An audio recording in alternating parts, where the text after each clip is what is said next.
And I definitely forgot to do a test, so it is what it is. Hello, my baby. Hello, my darling. Hello, my ragtime gal.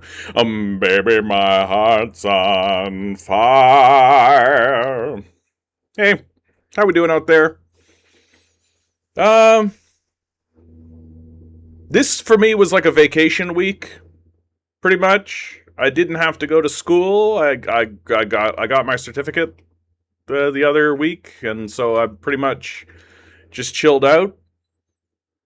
So I feel the word that I would use is chill. I'm vibing. I'm getting to that point now where I'm starting to get antsy because I'm not really doing much of anything at the moment. Because I just kind of took a vacation week. I kind of was just like, I'm just gonna do nothing this week. And it does remind me of one of those things that, like, I used to be a basic income advocate, right? Like, I used to be a person who was, like, really advocating for the basic income. And that advocacy of the basic income is really what led me towards communism and this sort of recognition that, like, you could implement whatever basic income scheme you like. The problem is that you have a landlord, and the problem is that you have corporate ownership of the means of production. That's the problem. Because if you implement a basic income, prices will suddenly rise. Oh, there's a huge inflation spike all of the sudden. Oh, everybody has expendable income, and suddenly there's inflation, like gravity. It's just a natural force that exists in the world. It certainly isn't just like losers raising prices on you because they know you have the money to pay, right? Which is exactly what would happen. We've seen it with COVID. We've seen it all over the place. And we are now getting to the point where it's getting really, really obvious that the owners of the society don't care if raising prices destroys the society. They genuinely don't care. They're building an alternative society. They're building a secondary structure that doesn't include you, right? And so that kind of realization is what bounced me off of the basic income. But oh, yes. One of the big things that people would say as criticism of a basic income that never resonated well with me is just, oh, if you give people a basic income, they'll just sit around and be lazy.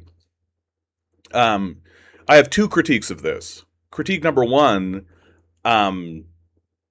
they just won't do the work that you want them to do, right? It's like saying if you free the slaves, they won't do the slave work anymore. Like, yeah, like very obviously. We're not interested in doing this pedophilic rapist work that you want us to do. Oh, if you give people a basic income, they'll stop sending money to Israel. Like, yeah.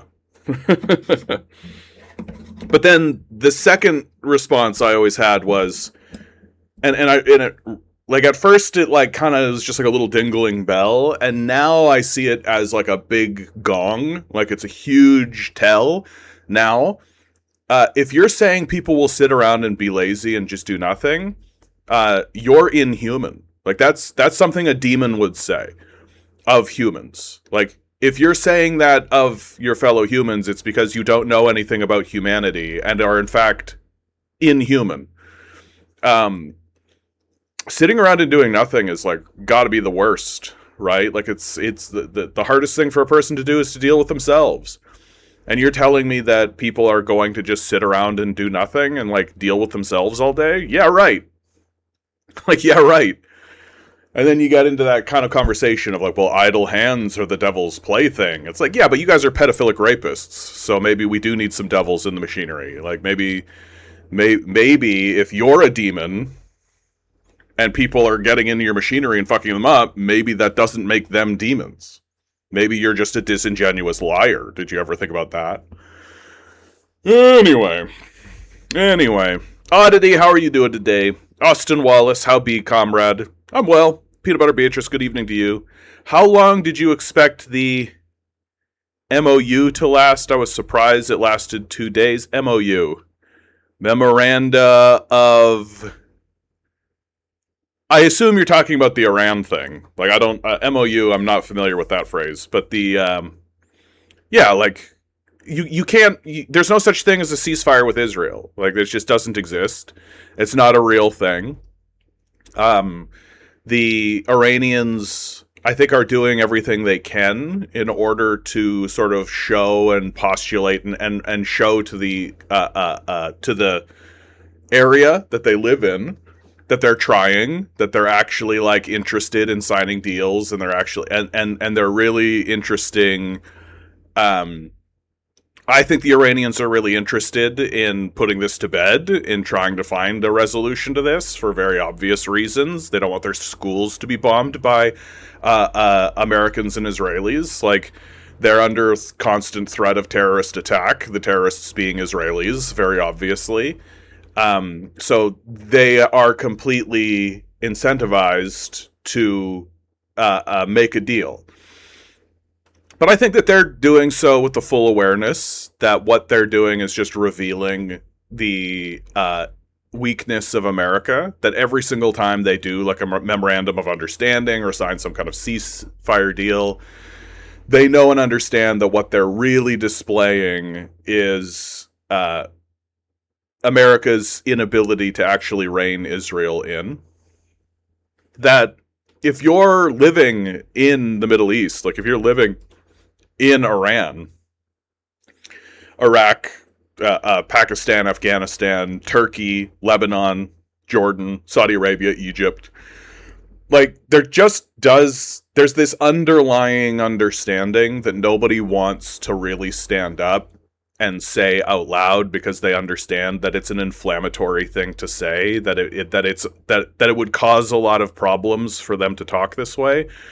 But they all do fundamentally understand that because of what Israel is, and because of how it acts, and because of the nature, the fundamental bedrock foundation of the society, the only solution is to destroy Israel. It's the only solution. Like, there's no alternative solution that exists in that region. Like, if the Israelis were sitting there being like, "Hey, peace and love, and we're looking to collaborate and cooperation," and the Arab states were talking about the destruction of Israel, I'd be like, "Oh, this is horrible." But it's pretty obvious that the Israelis are built on a genocidal, bloodthirsty, settler colonial mindset, and that they're pro-genocide.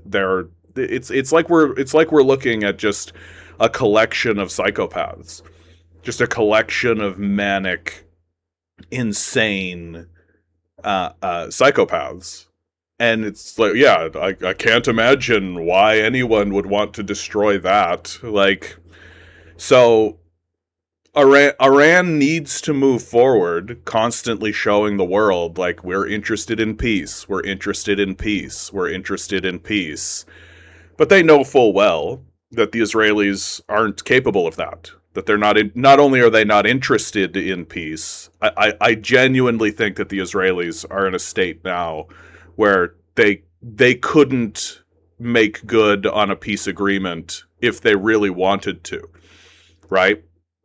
Like, if the Israelis and the whole of Israeli society were looking at each other being like, we've got to make peace, they would still act in ways to antagonize everybody around them, and then be like, what? I don't understand. What? Because they don't understand.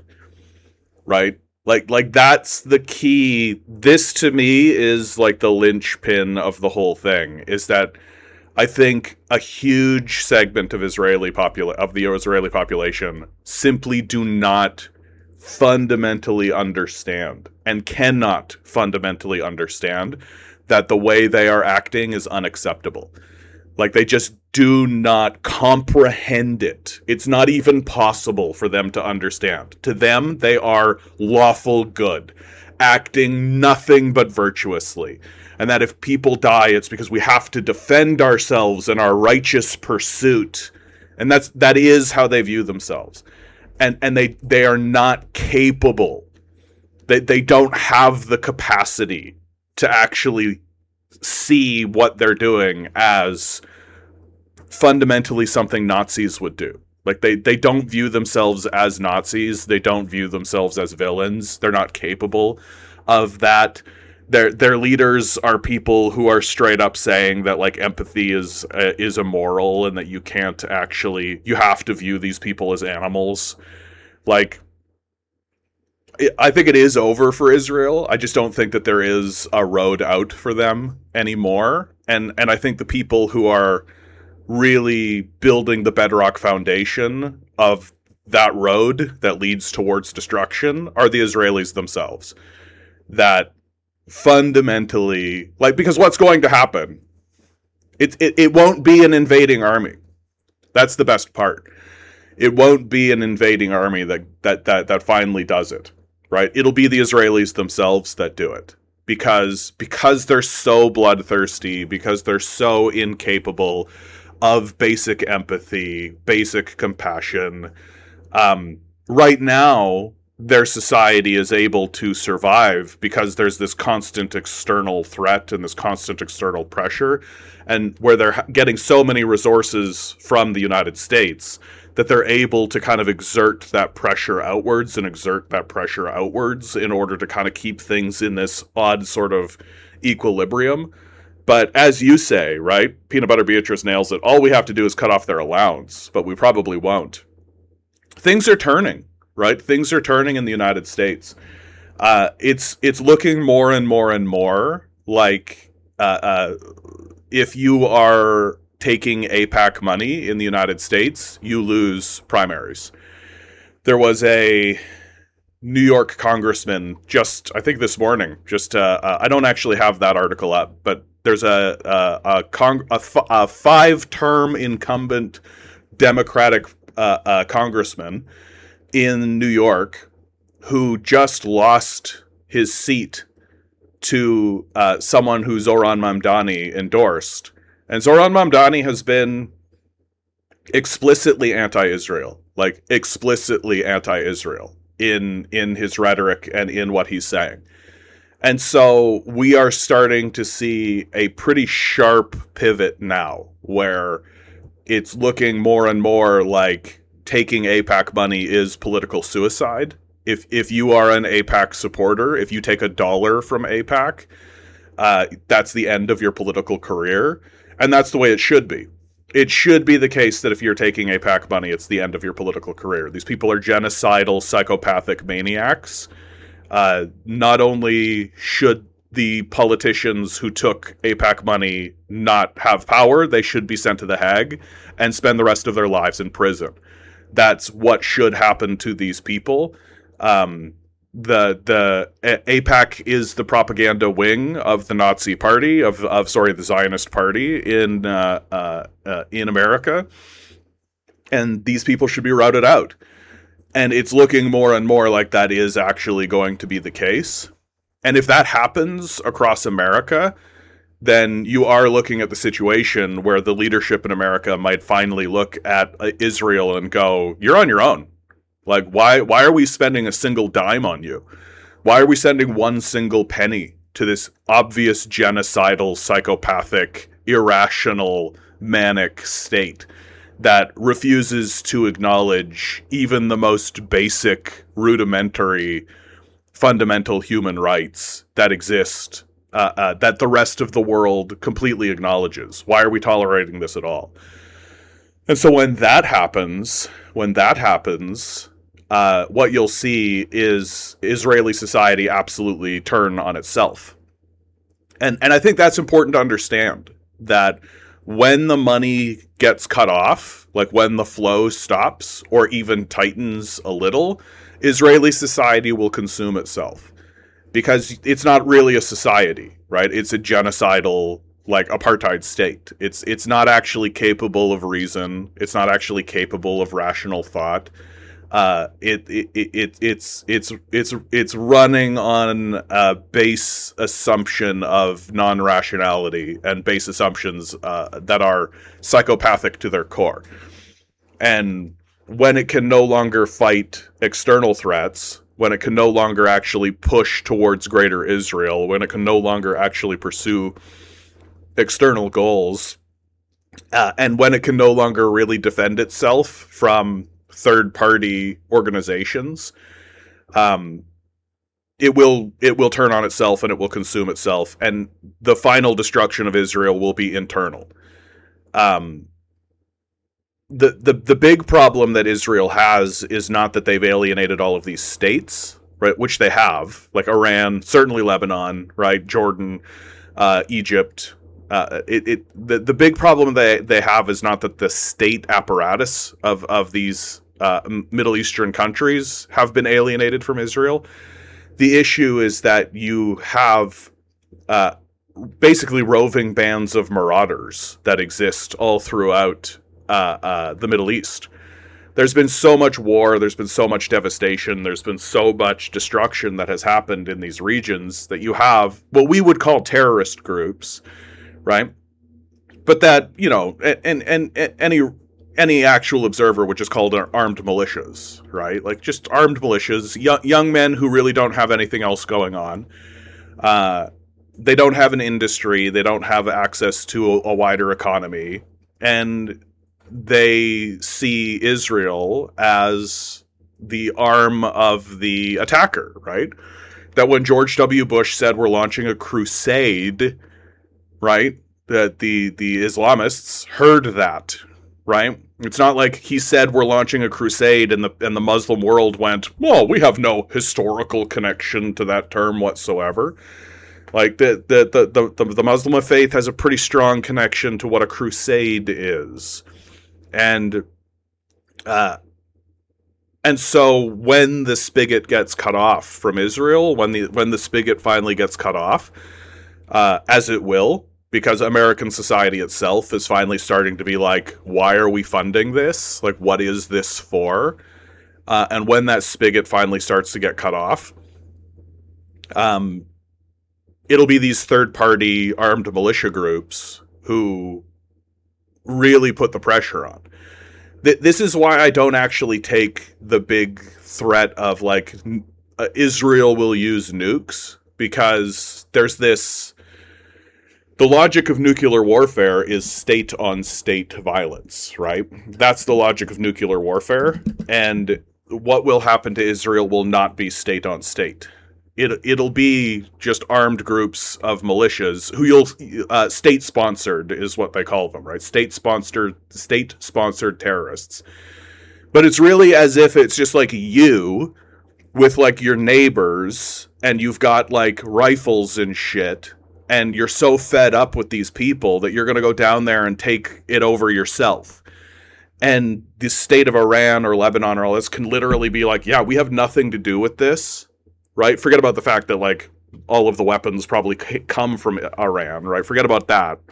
But like they're not going to be flying the Iranian flag. It's not the Iranian state. It's going to be like third-party independent militia groups that harangue, harass, terrorize, and destroy so much Israeli infrastructure and start taking over sections of Israel that eventually anybody with any sense or wealth or means to do so will flee. Of course, they'll come here and try to plant their roots and normalize Zionism as they did in post-World War II, right? The Nazis did it post-World War II. The Zionists will do it too. We're like open borders for fascists, right? If you're a Nazi fascist, come here, we'll normalize you, right? Nazism is very popular here. And like, before anybody gets their hopes up and it's like, oh, wow, John is kind of giving an oddly optimistic view of things, I don't think that we're going to turn on Israel out of some sense of like justice or really even peace. I think that really the thing that most Americans have finally turned on Israel for and are finally going to turn on them for is just like, that money could be mine, right? That's really, I think, the thing that's finally going to do it. Like, I don't think Americans are like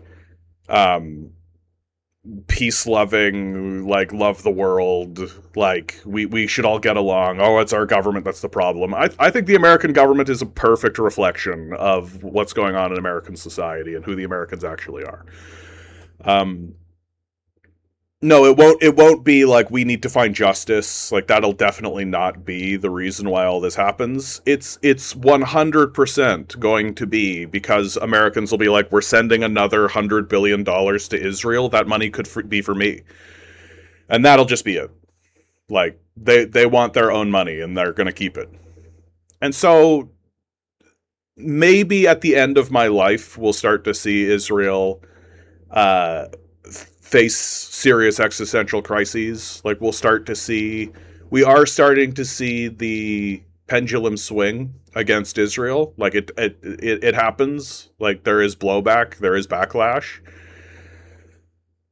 and it looks as though the Israeli issue is one of those ones that, like, if you get into office and uh, you don't actually act on it, and by act on it, I really just mean you just don't take APAC money. You just don't take money from Israel, right? Like they're not going to round anybody up and send them to the Hague, right? These guys aren't interested in justice, right? They're interested in power for themselves, and they're going to do like the barest possible minimum in order to convince a population of stupefied people to continue voting for them.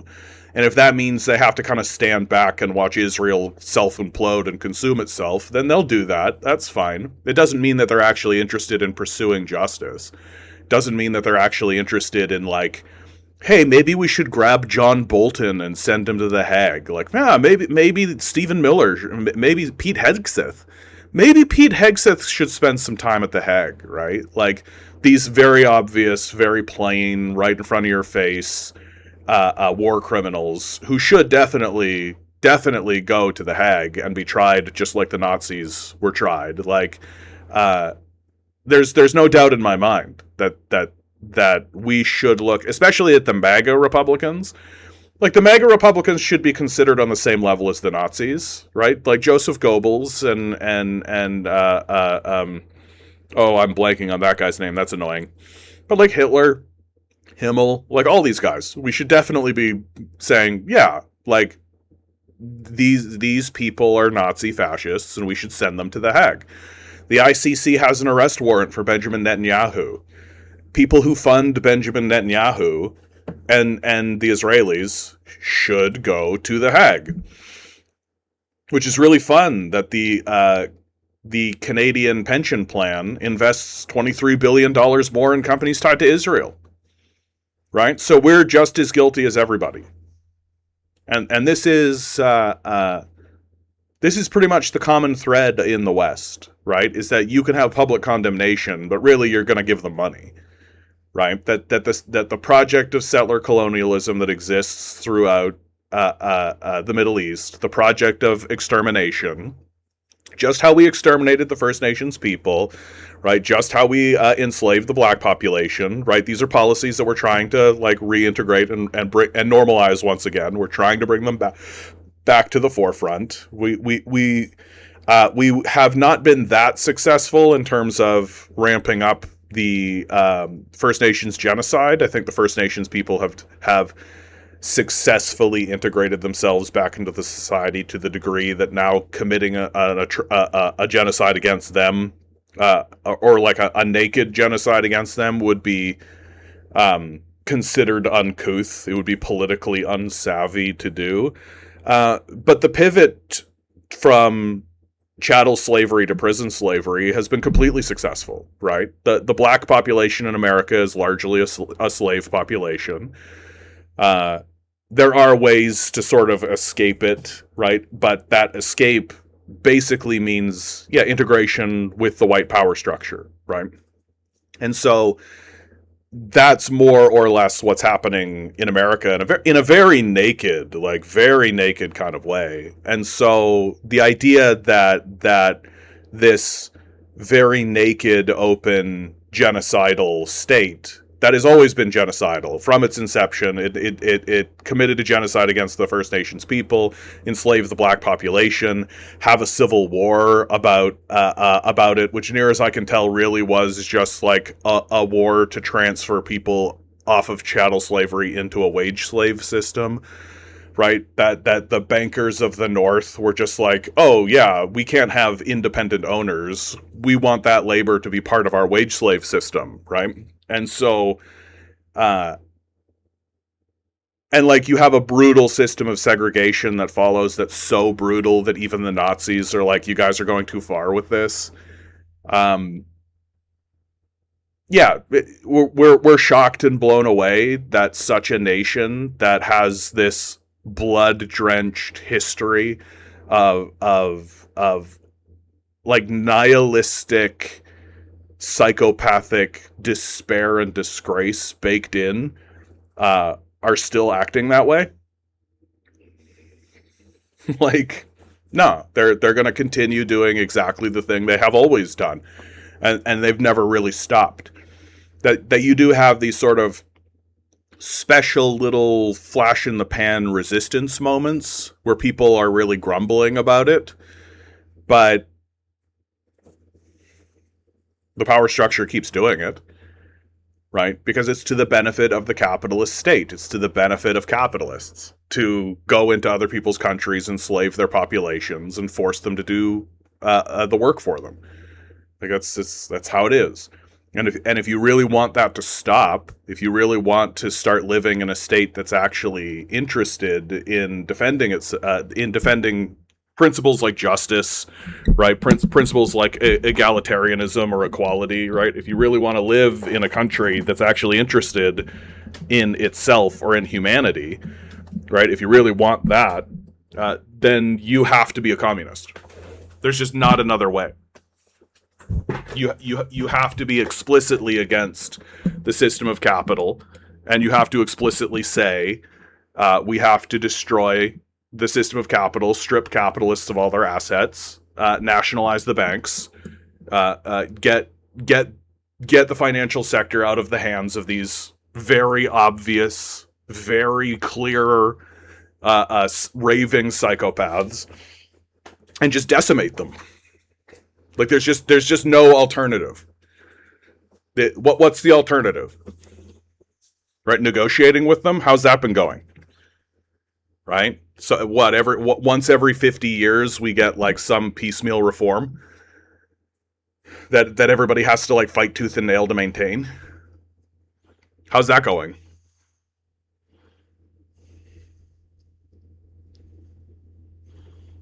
Hull, good to see you. Iran may not understand that true peace deals may never happen, as the country itself is an obstacle to the greater Israel, so Israel won't miss this opportunity at all. They're zealous about it. Yeah.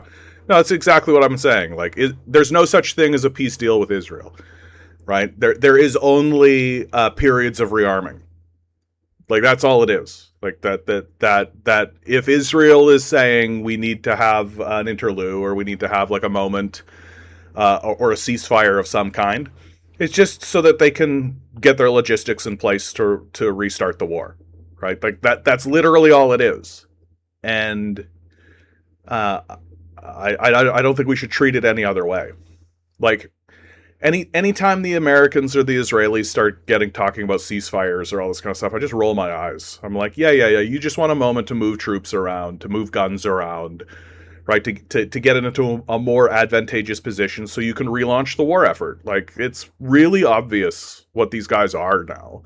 Like, it's really obvious who the Americans are. It's really obvious who the Israelis are. And nobody really wants to admit it. Like, no one wants to really confess to it. There's this, I've been commenting on it a lot recently, and I've been seeing it a lot recently, is that there's this type of person. There's the well-meaning liberal, and then there's also like even like the leftist. There's like a left person, and there's this like sense of disbelief. There's a phrase, and I'm just kind of missing the phrase, I think, that would perfectly capture the type of person that I'm talking about. It's a person who simply cannot imagine the depravity or the inability to have empathy that these people actually have. Like the amount of time, like, I think the phrase "can you believe it," like, can you believe it, like, I can't believe that, or oh, wow, another, and there's this like sense of like, what, oh, what, how, what, huh, what, it's that, it's this moment of just like, what, oh, and it seems as though there's a large segment of the population, like well-meaning left-leaning people, who are kind of caught in this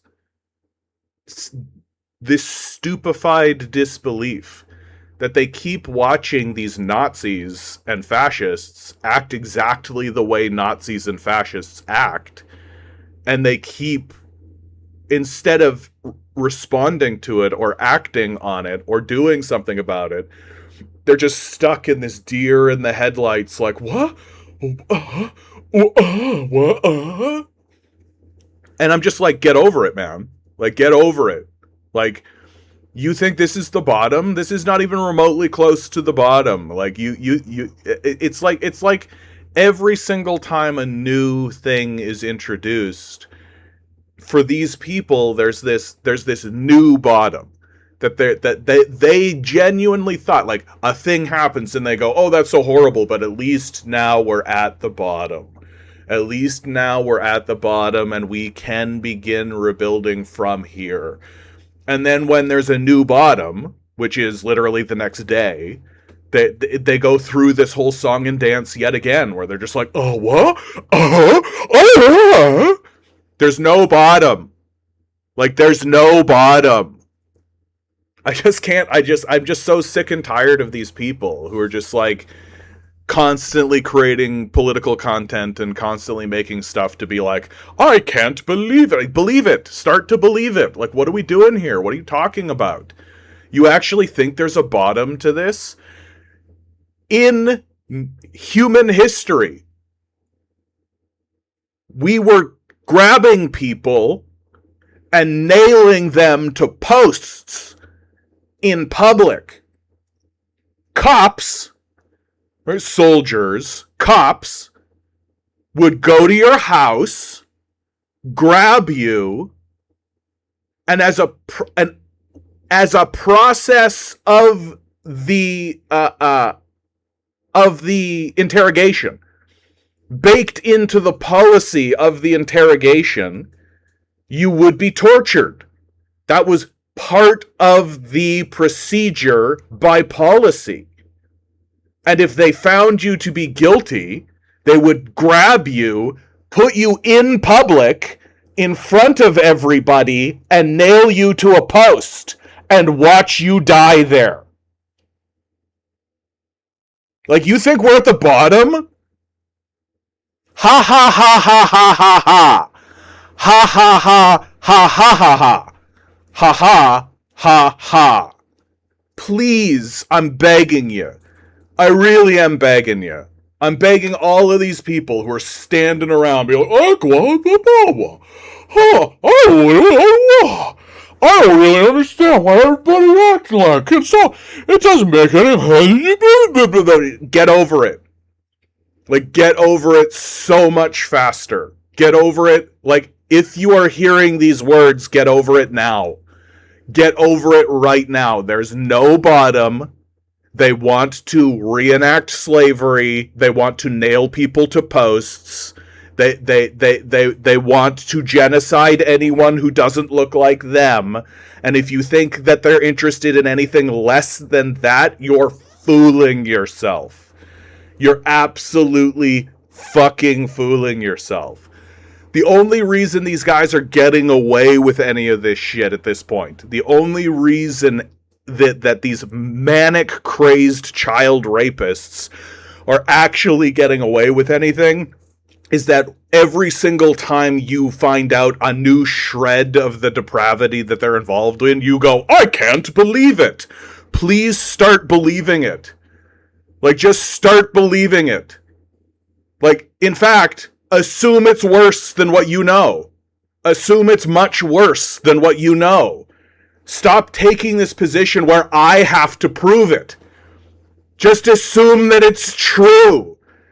Like, what have these guys shown you that gives them the benefit of the doubt anymore? Why are you standing there being like, well, let's really hear these guys out. Let's really hear what these guys have to... Like, what are you talking about? It's like you're watching a movie with Jason Voorhees walking around covered in blood with the machete, and the woman's like running away screaming, and you're going, well, she should hear him out. You know, maybe he has something interesting that has anyone ever actually asked what Jason Voorhees' position is on this? This looks like a both sides issue to me. This is what these people look like. And it's just gotten completely insane at this point. Like, the genie's out of the bottle. I'm actually, like, so grateful that I exist during this period of time. This period of time where I actually get to say, hey, look, they are what we said they were. Hey, look, we took the Scooby-Doo mask off, and underneath the Scooby-Doo mask was a demon. Like we said. Like we said. And instead of everybody going, oh my goodness, the people who were saying that it was the way it was were right, we should all funnel all of our energy on that.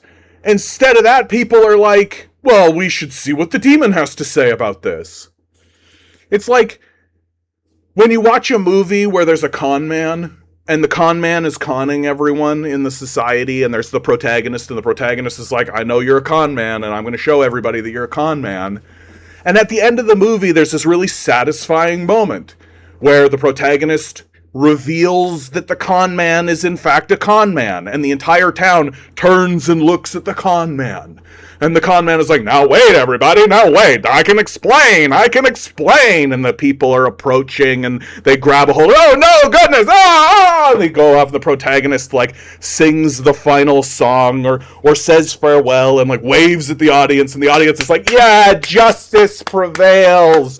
But what's actually happening is that the protagonist reveals to everybody that the con man is in fact a con man, and then the con man goes, now wait, everybody, there's an explanation, and everybody goes, well, let's hear it, Mr. Con Man. And the con man goes, I'm a liar, and I got you really good. And everybody goes, Mom, he did get us really good. Good job, con man, and goes about their lives. Like, that's what's happening.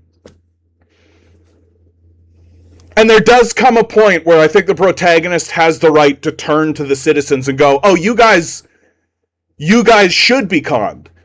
Like, you deserve this. Like, you are stupid. You are desperately stupid, ridiculous, childish, moronic people.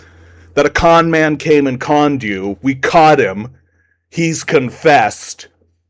And instead of grabbing him and incarcerating him and stripping him of his assets and removing him from power, you're just going to let it happen anyway. And just be like, wow, what a world. Yuckles.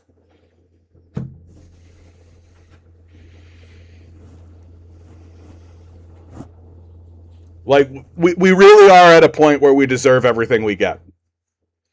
Like, we, if I want to be generous, if I want to be really kind, right, to the general populace, and I think I should be, because it's true what has happened, that we have been stupefied, right? It's unfair to say that we are stupid. That is unfair. I don't actually think humans or humanity is stupid as an attribute. I don't think we are defined by stupidity. I think that the prevailing human attribute is adaptability. I think that what defines human nature is adaptability, our ability to adapt to many different things, our ability to adapt to circumstances, our ability to normalize different things in order to survive and persist within social dynamics and all of this. We just happen to exist in a society that is actively stupefying us, like breads and circuses, right? Like that classic sort of Roman phrase, the shorthand we use to describe this process. We're living in a society where we are being stupefied, and for millions of people, the best thing for them to do is to just adapt to that and to just be stupid and to just be stupefied and to persist in this environment of stupefaction where the best thing to do isn't to say, sir, I'm not quite sure I understand what you're saying. Like, you're putting forward a program. So we're going to build a data center, okay?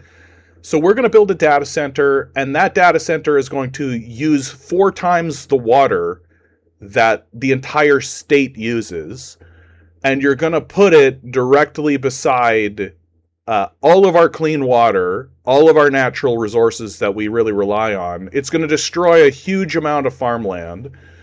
I'm not sure that this is the best thing to do. I'm actually quite concerned about it. Right? That's not a good idea to say that. If you say that, you lose your job. If you say that, you don't get promoted. If you say that, you get pushed out of the company. Right? Not a team player. Has potential. Right? You don't get the good reference. Right? What's the best thing to do in this environment? The best thing to do in this environment is when you hear the stupidest idea you've ever heard in your life, to go, yes, sir. What a great idea, sir. Oh, wow. Yeah, let's go. Absolutely, sir. That's how you become like the vice president of executive function disorder in your fucking community. Like, that's how that works. So we've built a structure that rewards stupidity. We have been stupefied through our media, through our education systems. And so humans are adapting to that. And this is what we get. Like, build stupid structures, get stupid people. And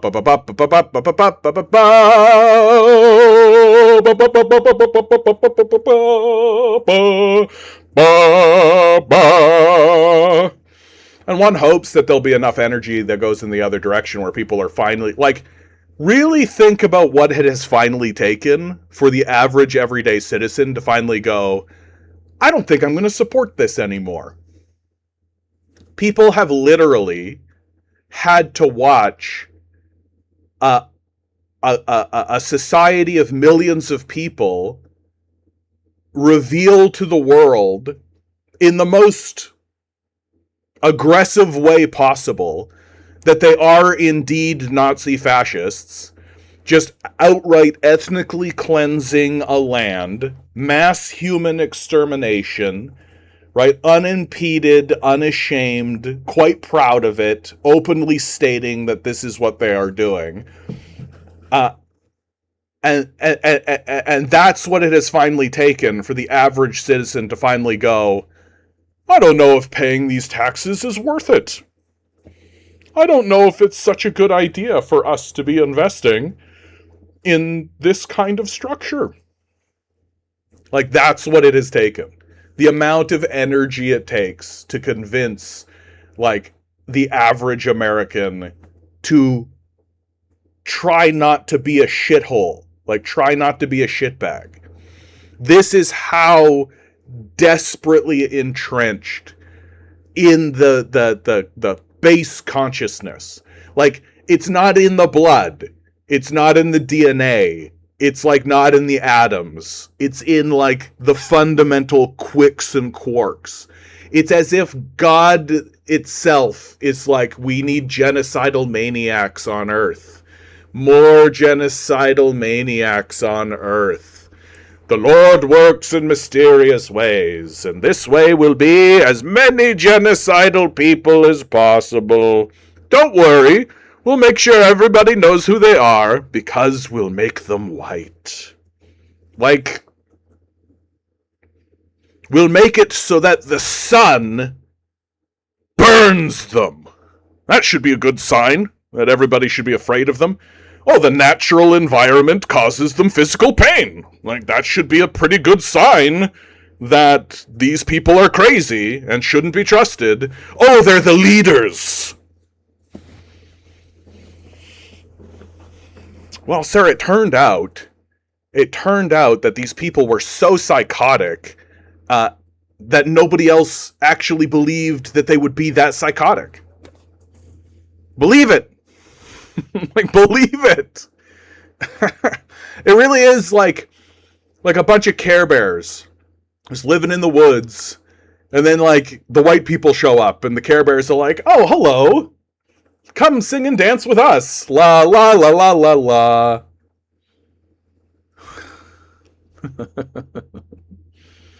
Knox the goat says, in positive news, Elon Musk is no longer a trillionaire for now. Yeah, dude. I think Elon is starting to see the rope tighten around his neck. Like, he's starting to see the end game for himself. Elon Musk, time to drop the really big bomb. Real Donald Trump is in the Epstein files. That is the real reason they have not made public. Have a nice day, Donald J. Trump. Like, here you go. Like, they're turning on each other.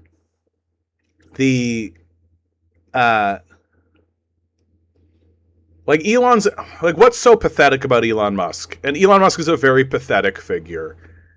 Not worthy of our respect. And in fact, I actually think Elon Musk is so pathetic that he is actually worthy of our pity. Like, just this complete asinine loser who really only wanted his dad to give him a little kiss on the cheek and say that he loved him. Elon's entire ethos and the way that he views the world is completely wrapped around getting everyone to love him, which he's failed at, right? He has his like little cult of Nazi racists that that make fun of him, by the way, which is really interesting. Like, it's interesting that he's become like a beta in his own culture, right? But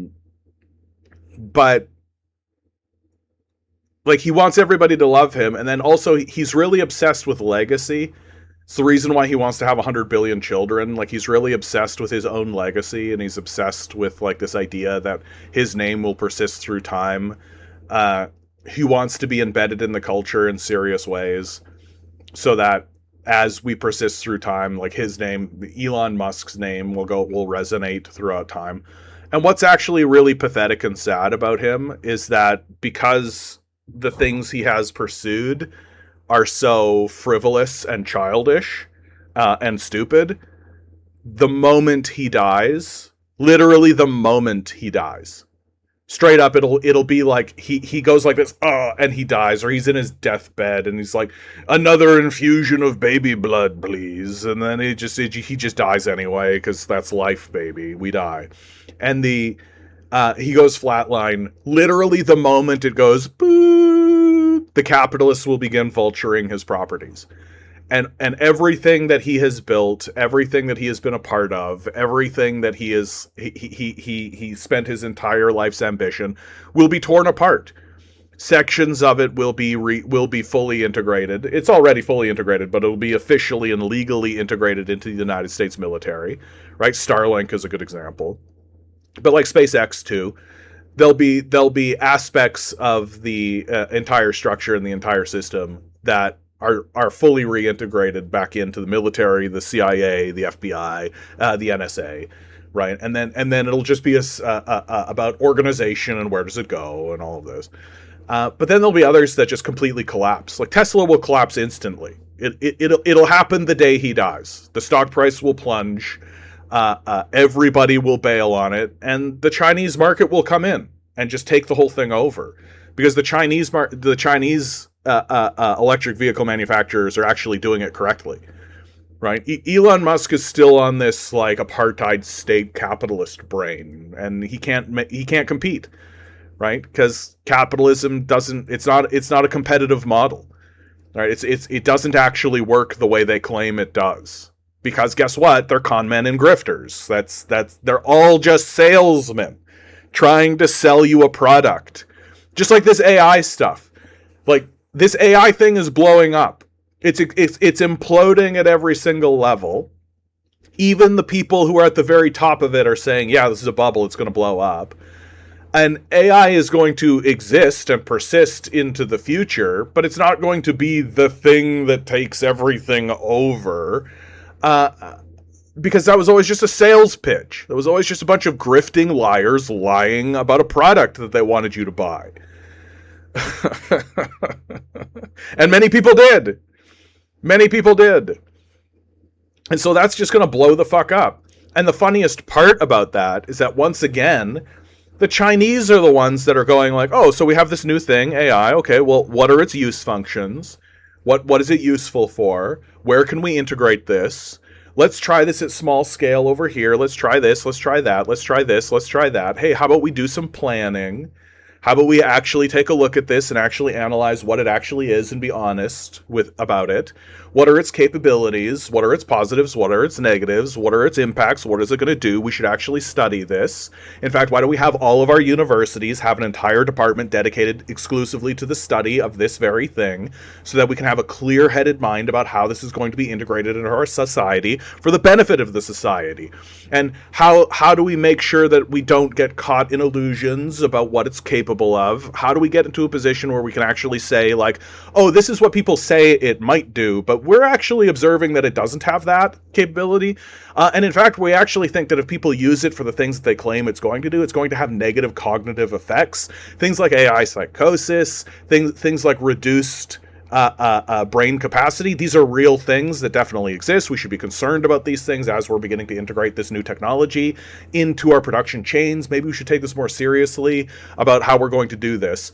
And because they're not a bunch of fucking grifters just being like, come buy the new snake oil product. This'll save everything in your life. Are you feeling lonely? Go have an AI buddy. If you're feeling big and strong, and we're going to give you a big thing to make sure you're and anybody who actually sits down and says like, hey, what does this actually do?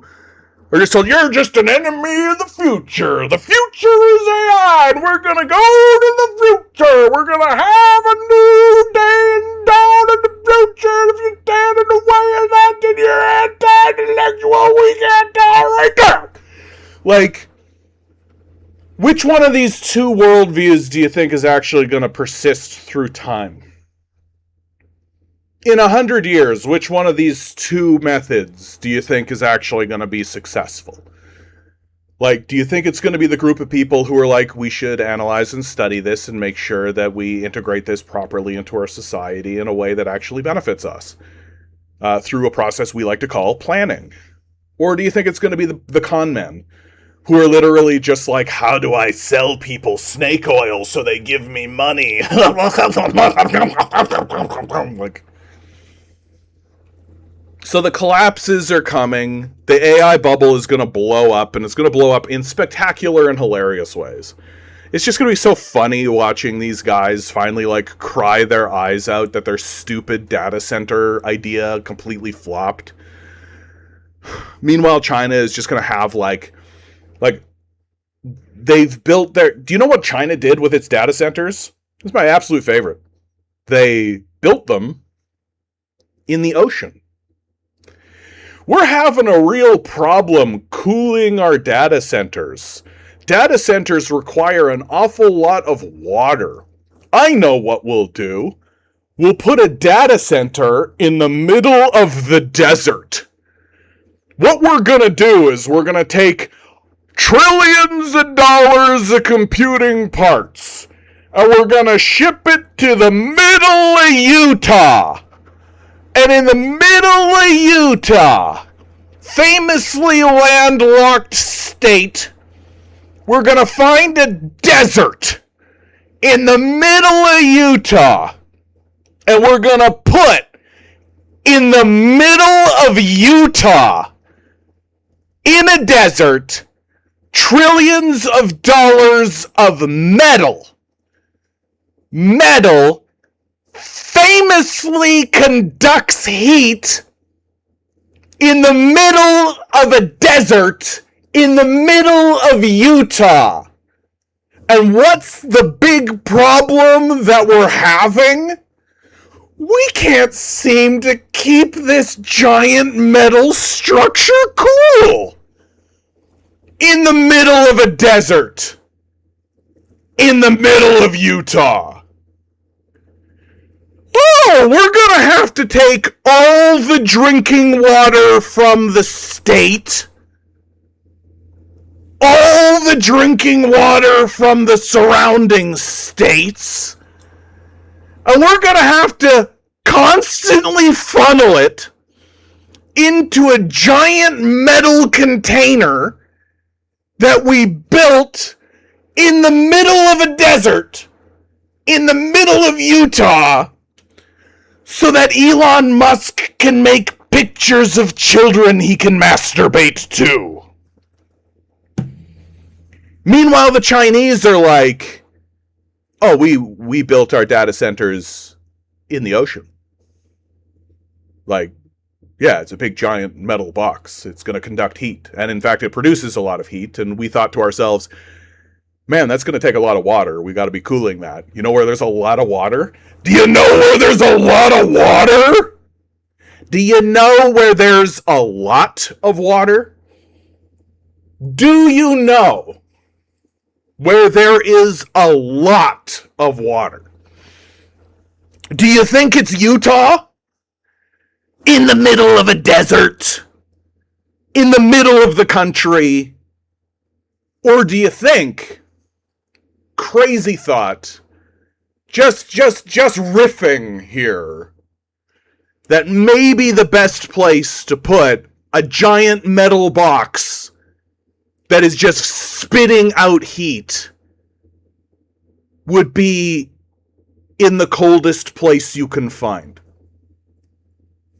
Just a thought. Just thinking about that. We're just spitballing here.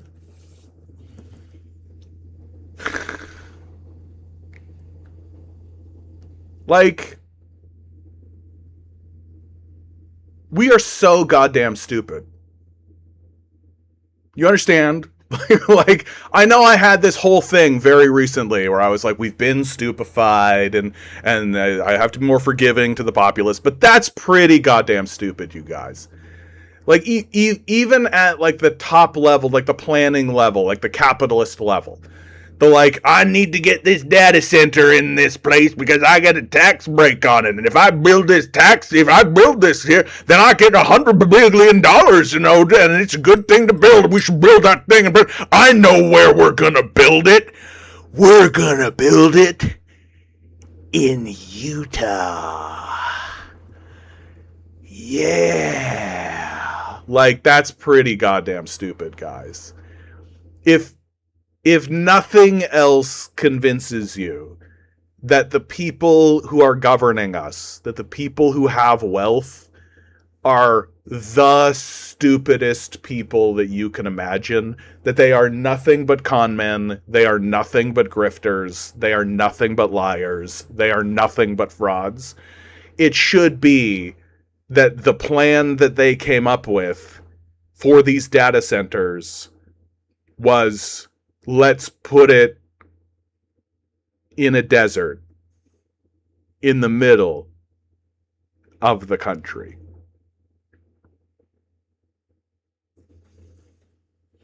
Do you think that that's going to persist through time? Do you think, like, it would be as though they're spending $1 trillion to build sandcastles on a beach during low tide, and they've got everybody worked up in a tizzy, and they've got all these investors, and we're job creators, and look how much energy we're putting into all of this to build these sandcastles on a beach in low tide. Do you think that when the tide comes in, they're gonna wash away those sandcastles? Do you think that a data center built in the middle of a desert in Utah is probably not gonna last very long? Do you think that a data center built in a landlocked area that's relying on siphoning away the water table of that area is eventually going to get to the point where it goes, we've successfully siphoned all the water away from this region, and now we're out of water. Huh. Welp. Throws big giant bag of money over shoulder. Off to the next grift.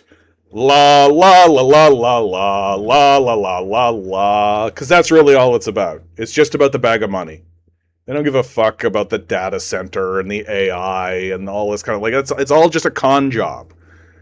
If it wasn't a con job, they'd build these data centers in the fucking ocean. If they were actually interested in building a legacy, if they were actually interested in building a grid, if they were actually interested in building a network, the network for the future. Honestly, if they were actually interested in building the network for the future, do you know what they would actually build? Rail. A power grid that doesn't collapse every time there's a heat wave. You know, basic infrastructure, right? If they actually gave a shit, even a tiny little bit, about building something that's going to persist and last through time, they would start with a pole with a wire on it connecting to another pole that doesn't collapse every time the wind blows a little stiffly. Like, we're so deep into the con, we're so deep into the grift that we keep, like, debating the edges of the grift, and nobody is, like, standing up being like, yeah, if you guys actually cared about this, you would, like, invest in basic infrastructure, right? Like a road. The road leading to the data center is like a dirt road that they know they're not going to pave it, right? And if they do, they're going to pave it with, like, the thinnest, shittiest material, because they know that this is all a grift. Like, they know that once they've got the bag and the thing collapses and falls apart, they know they're just going to walk away, so why build a road? Who cares? The only reason they need to have a big metal box is so that they can have, like, an investor show up and be like, wow, this is a big metal box. Yes, sir, this big metal box will make all the child pornography you want.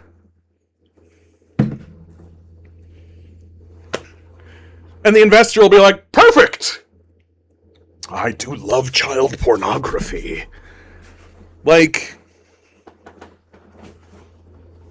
what are these data centers even for? Like, what are they even really for?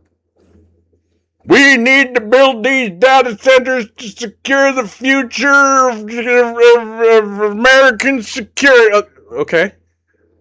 Secure the future of American security. How? Like, what are these actually even doing? Well, that's classified. That's a national security issue. Okay.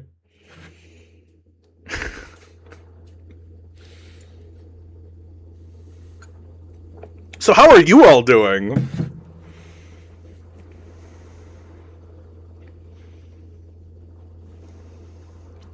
Peanut Butter Beatrice says, a left-wing Tea Party type takeover of the Dems would be amazing.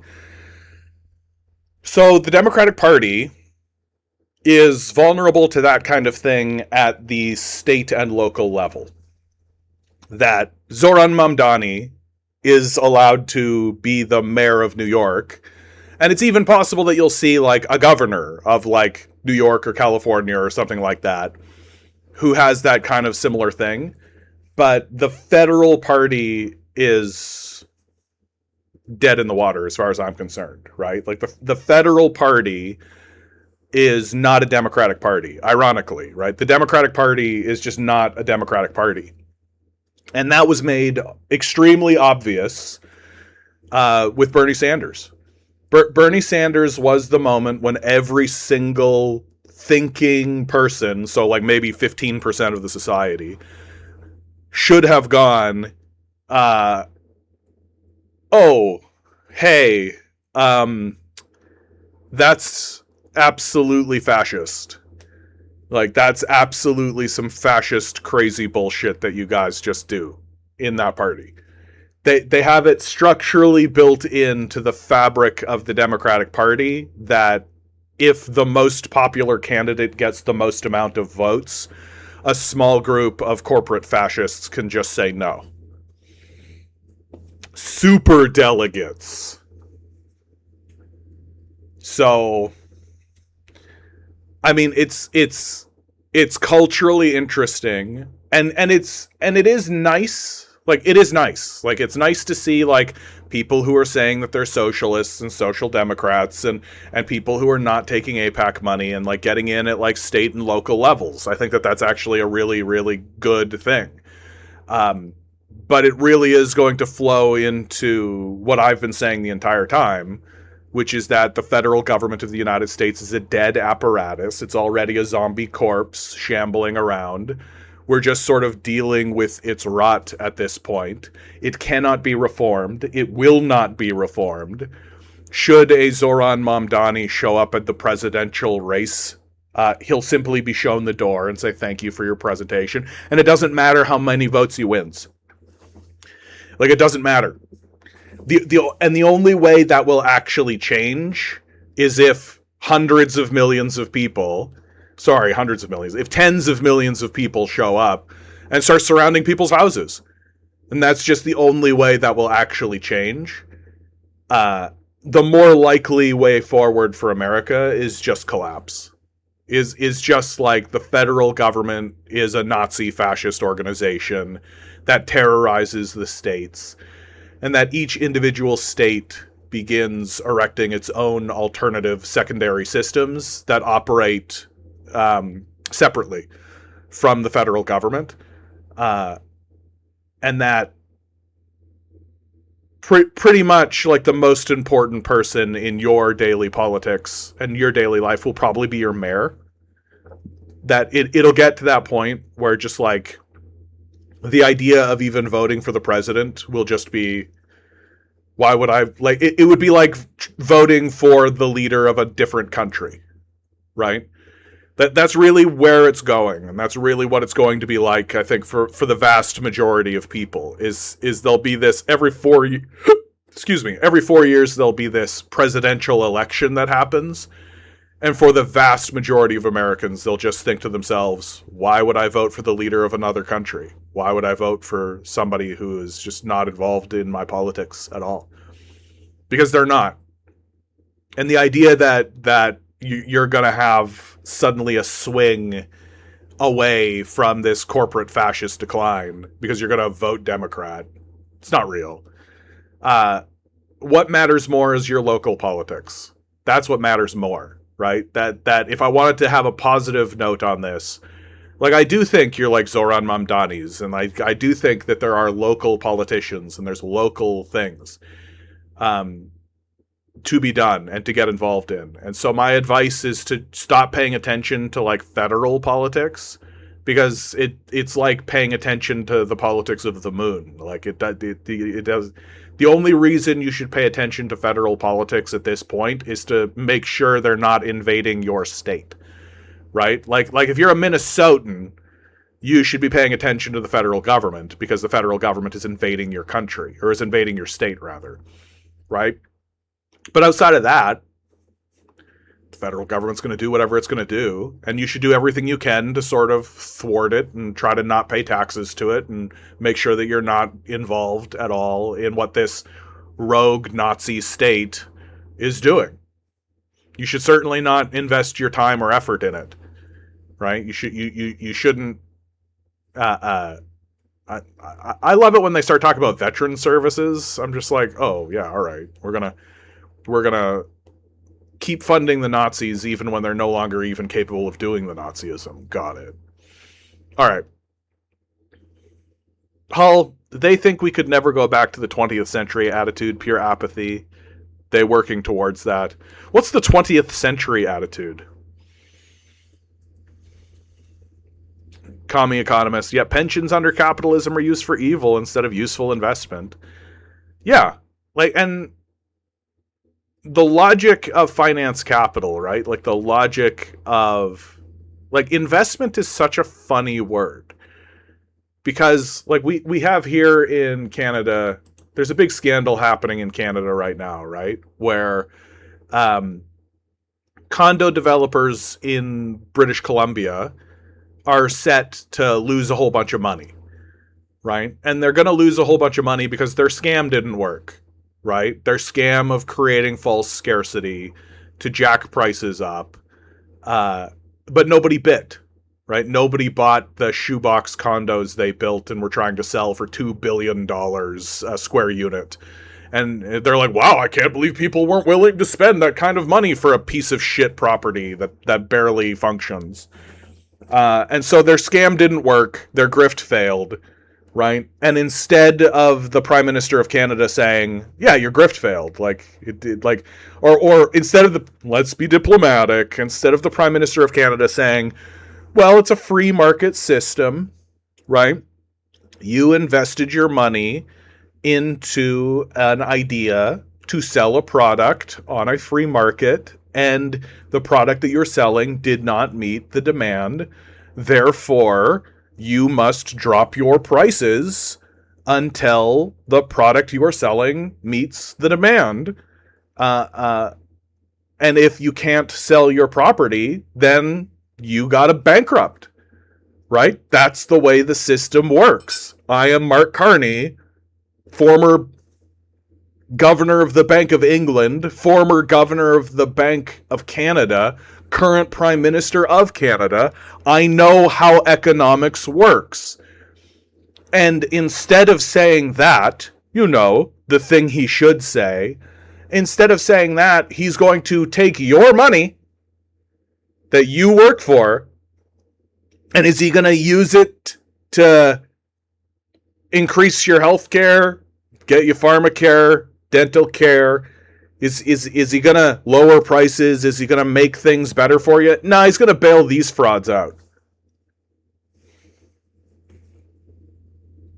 Because at the end of the day, all of these capitalists are frauds. Their system is fraudulent. They know it's fraudulent. Like, that's the best part, is that now we're getting to the point where we're starting to see that they're aware of how fraudulent the whole thing is. They're aware that they are con men. There's an awareness. It's funny, too, because there's a bunch of them that I think are not aware. They're just so evil and depraved that they're not... Like, Kevin O'Leary very recently came out and said, what you want to do to secure yourself is to make sure you have $5 million in treasury bills. And it's like, Kevin, you're just saying out loud that the way to secure your position in this fraudulent system that doesn't function is to become a parasite. Like, they're just saying it out loud. And I think if you were to actually confront someone like O'Leary with that, it'd be like, so you're a parasite. Like, you produce nothing of value, and all you've done is gotten a hold of these treasury bills, and so we just pay you to have them, basically. He would be aghast, because I think he's such a clueless and fraudulent and evil person on the face of it, that he doesn't have self-awareness. He doesn't have the capacity to actually be like, oh yeah, like this is fraudulent to the highest possible degree. But it's a fraud system, right? It's a fraudulent system. Speaking of Kevin O'Leary, right? Dave, good to see you, by the way, Dave. You're right about those data centers being built. Recently, I saw an interview with Kevin O'Leary saying that these data centers are the new gold rush. Yeah, right. Like, all of it is going to fall apart. And it's going to fall apart for exactly the reasons I said so. Right? They haven't thought any of this stuff out. There's nothing by way of planning happening. They can't actually articulate why we even need these. Right? This is the reason, like, fundamentally, to its most fundamental raw unit, This is why it's a bad idea to allow a small group of people to have the vast majority of the wealth.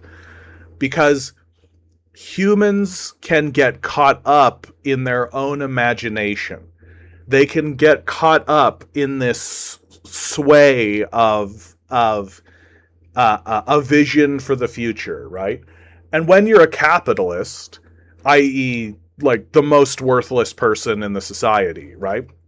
When you've become so detached from reality, when you've become so detached from what's actually going on in fundamental ways in the society, you can get captured by a vision for the future.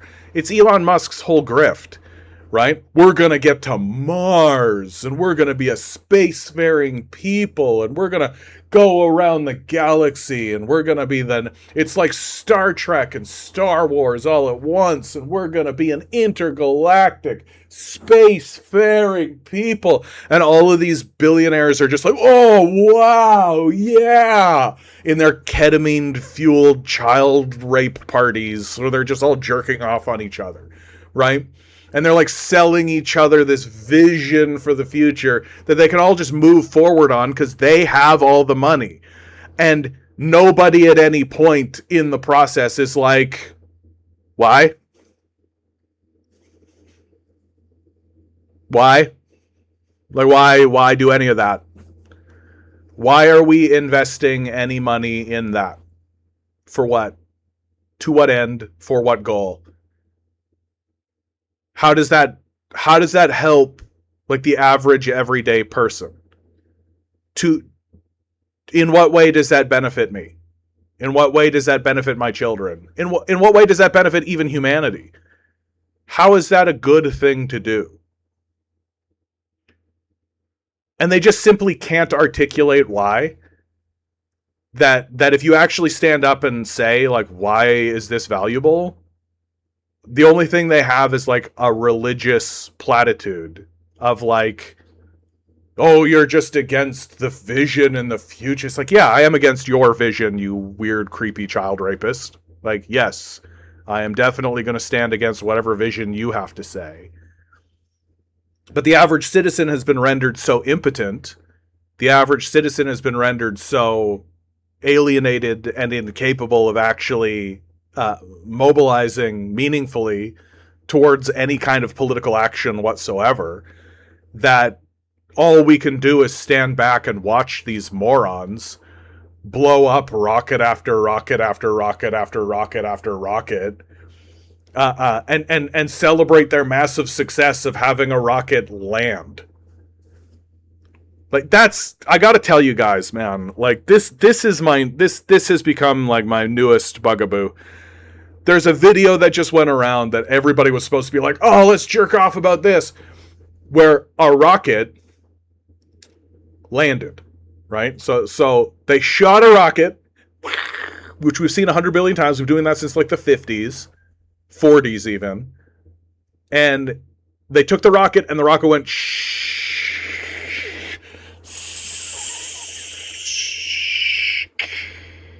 and it landed.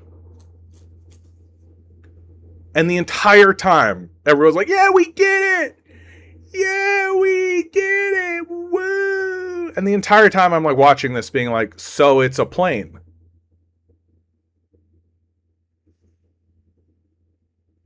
So it's a plane.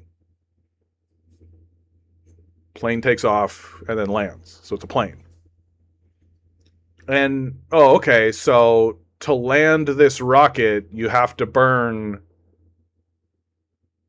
all this fuel. So you have to have all this fuel to take the rocket off, and then you have to have all this fuel to land the rocket. So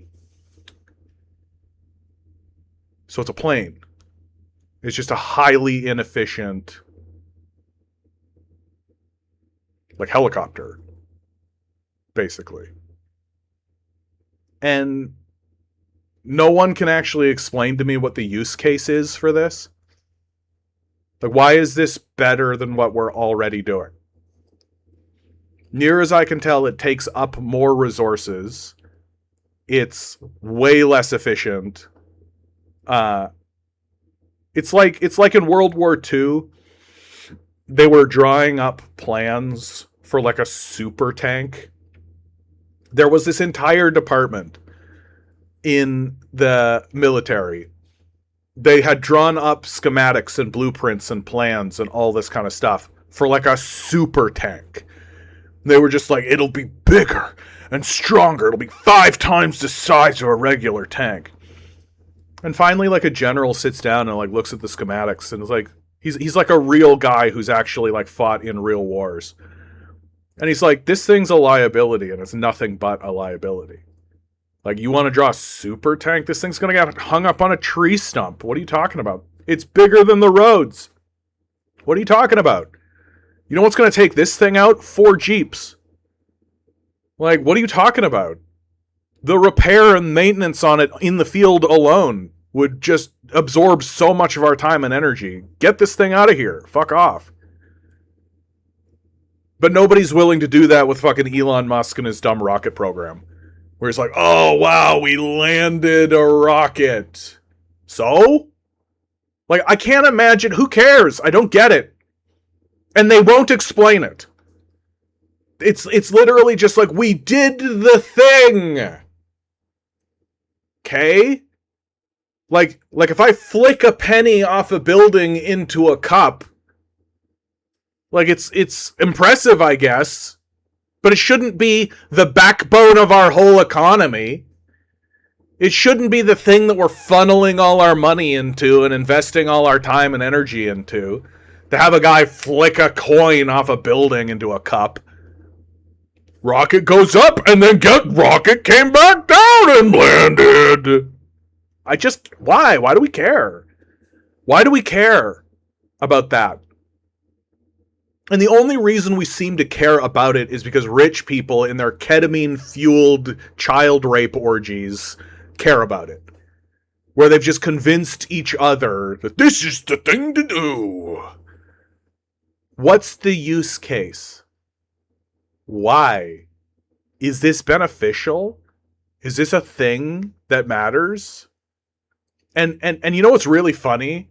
Is that I think the use case for it is they're saying that what we'll do is we'll land this rocket on Mars. And so what they're doing is like literally working out like how to like land the rocket without actually thinking at all about like, yeah, what are you going to do when you get there? Like, it's just so...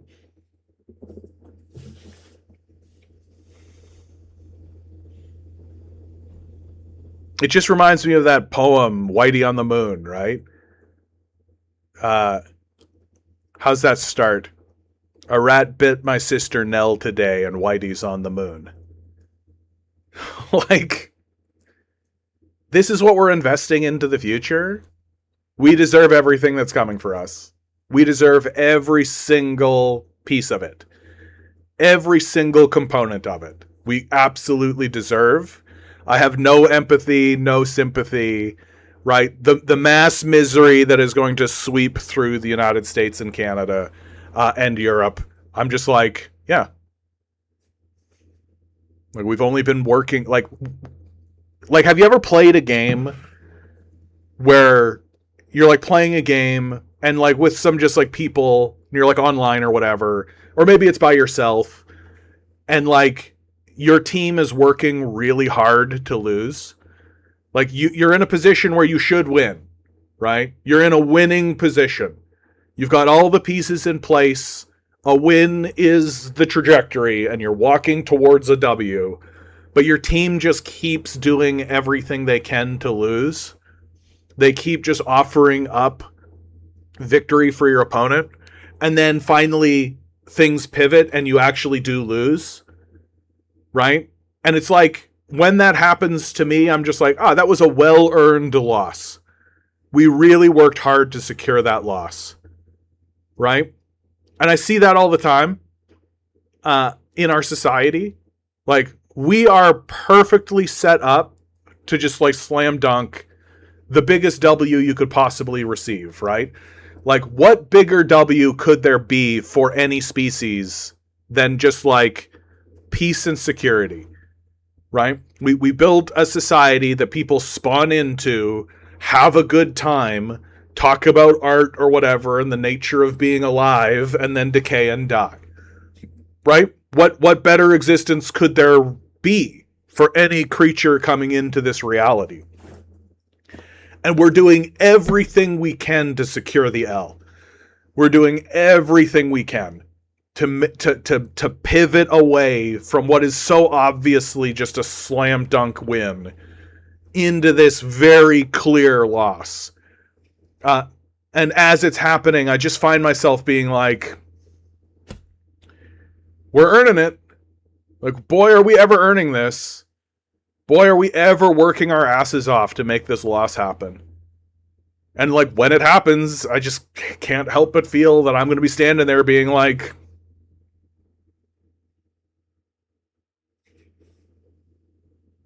dum dum dum dum dum dum dum dum dum dum. And it's not even like I told you so, right? It's not even that kind of energy. Like, I told you so's are for things like,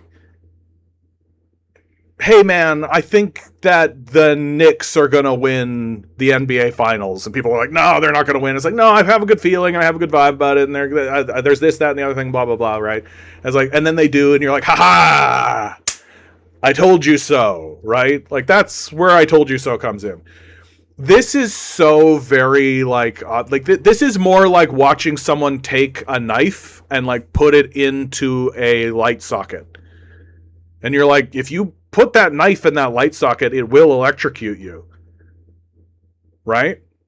No, I don't think it will. I'm telling you. It's going to electrocute you. No!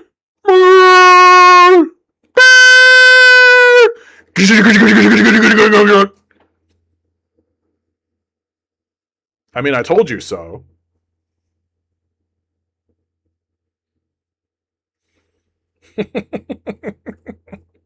It doesn't have the same vibe to it.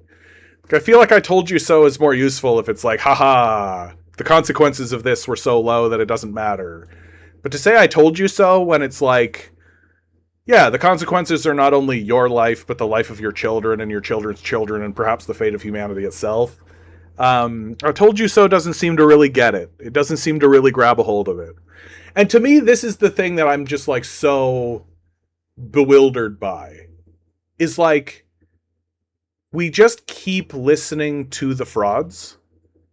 Like, it just doesn't seem to matter how often they're wrong, right? It doesn't seem to matter how often they lie. That's the most interesting part of this whole thing, is that, like, you sort of assume that when a fraudulent liar outs himself as a fraudulent liar, everybody goes, why would we ever listen to this guy ever again? He's so obviously a fraudulent liar. Let's listen to the people who were correct, right? Like, to me, that seems to be the wise thing to do. That if you have a bunch of voices speaking on a subject, right? And some of those voices are just incorrect. Like, yeah, 1 + 1 did not equal potato. Like, we definitely see that that is true. Goodbye. Like, cut, gone. And then you have another section of people who are, like, calling it correctly the whole time. And they're just like, yep, here's the way it's gonna go, right? You'd think you'd start listening to those guys. You think you'd be like, oh, these guys were obviously fraudulent lying and just, like, wrong. Or just wrong. Like, forget about fraudulent liars. Just, like, they could just be wrong, right? People could be wrong. It's fine. But it doesn't mean you need to continue listening to them. These guys were correct. And yet, for some reason, we're still in this position where we're just like, these guys were extremely wrong about literally everything, and these guys were absolutely correct about every single thing. I'm going to keep listening to the guys who are just wrong about literally everything, and these guys are communists. Okay.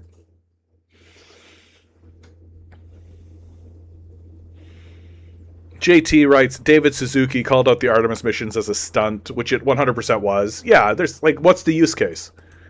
What's the actual value of it? The value is that it makes some billionaire's dick hard. That's all. JT says there's not even a shred of progress within these institutions, compromised fully. Yeah, like we don't actually have a vision for the future. Like that to me is like it's so important that a society or a culture has a vision of itself and what it thinks it's doing moving through time and where it believes its value lies.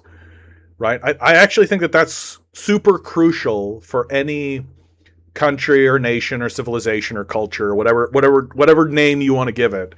Any group of people need to have some kind of collective unifying project that binds them together as a collective, as a group. Right? And sometimes it really is as simple as like, this be where the fresh water is. Like it's we gotta be here. Like, and so we're here. What are we gonna do?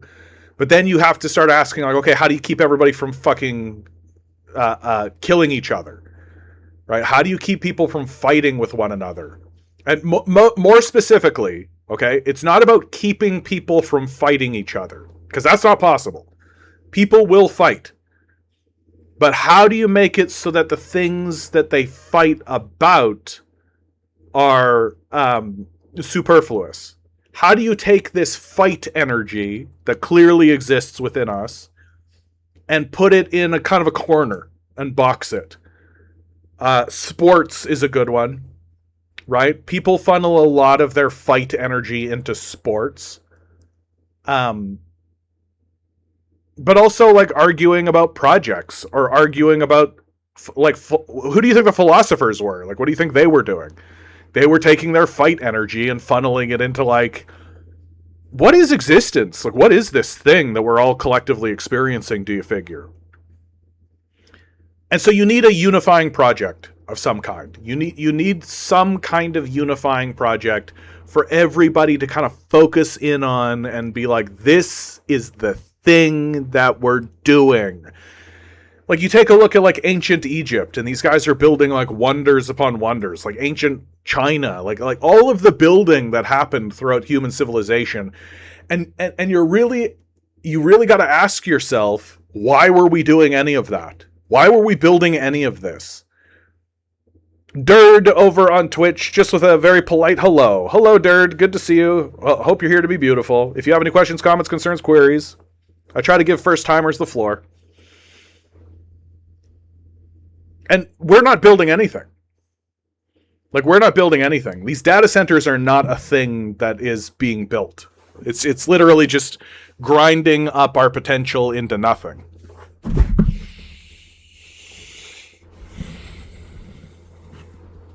The true Democratic North, Elon just lost his trillionaire status. Yeah, I mean, I don't know.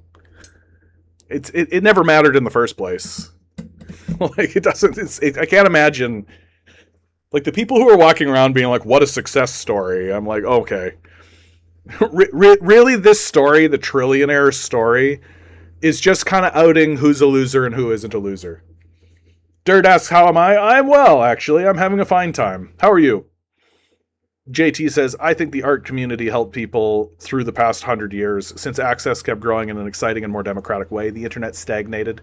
Now it's getting less accessible. Yeah, the internet just went through a real interesting threshold where now the majority of the content created and existing on the internet is non-human. It's primarily bots and AI now, right?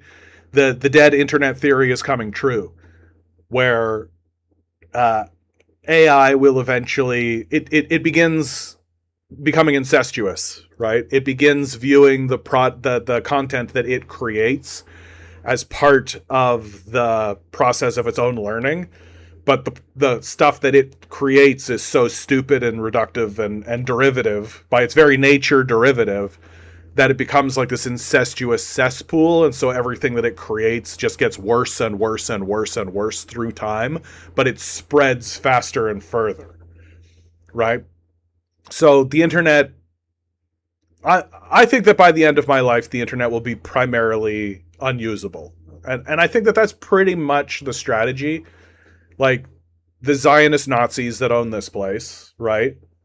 They're not, they're anti-internet. They don't want the internet to exist, right? The internet is a big problem for the Zionist project. Because the thing that really blew the Zionist project up was photos and videos. Like, being able to see videos on your phone while you're like on your way to work, it's a huge problem for the Nazis. That's a huge problem. And so their strategy moving forward, they know they can't just turn the internet off, right? As much as they would want to, because they know that that would have a major public backlash. And so their strategy is just to make it unusable. Just turn it into total slop and just make it so that the only people who are using it are literally just your idiocracy morons who are just like, did you see what Taylor Swift said? And that's it. Like, that's it.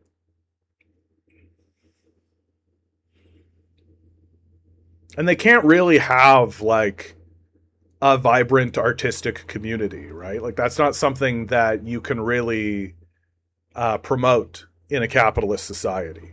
That because these people are Nazis, right? Everything is just utilitarian.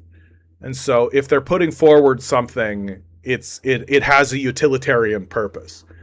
And oftentimes it's just like the Taylor Swift, like bread and circuses, just make sure that they have their 10 minutes of hate. Boys are stupid. Boys are stupid. Like, there you go.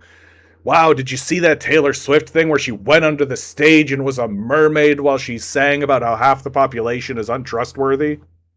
And then did you see her at the Super Bowl where she had her hunky boyfriend quarterback who won the Super Bowl and now they're married? It's so terrible. Joe Anthony, a friend of mine often says human nature is competitive, and this helps being progress and innovation. The old nature versus nurture debate. I get very skeptical of people who use human nature as a defense for their stupid positions, right?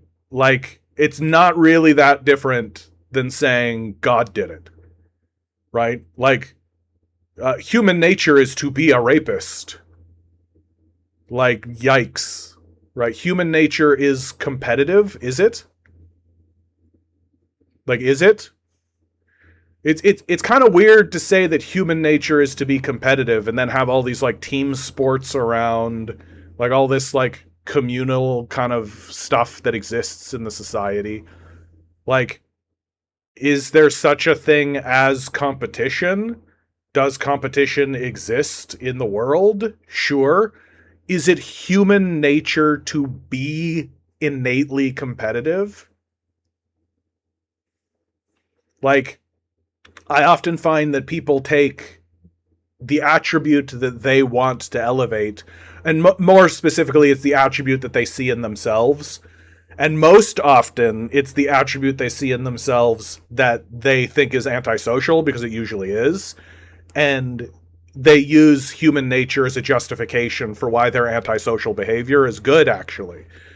Right? So in this case, yeah, it's okay for me to betray my friends and family for money because it's human nature to be competitive.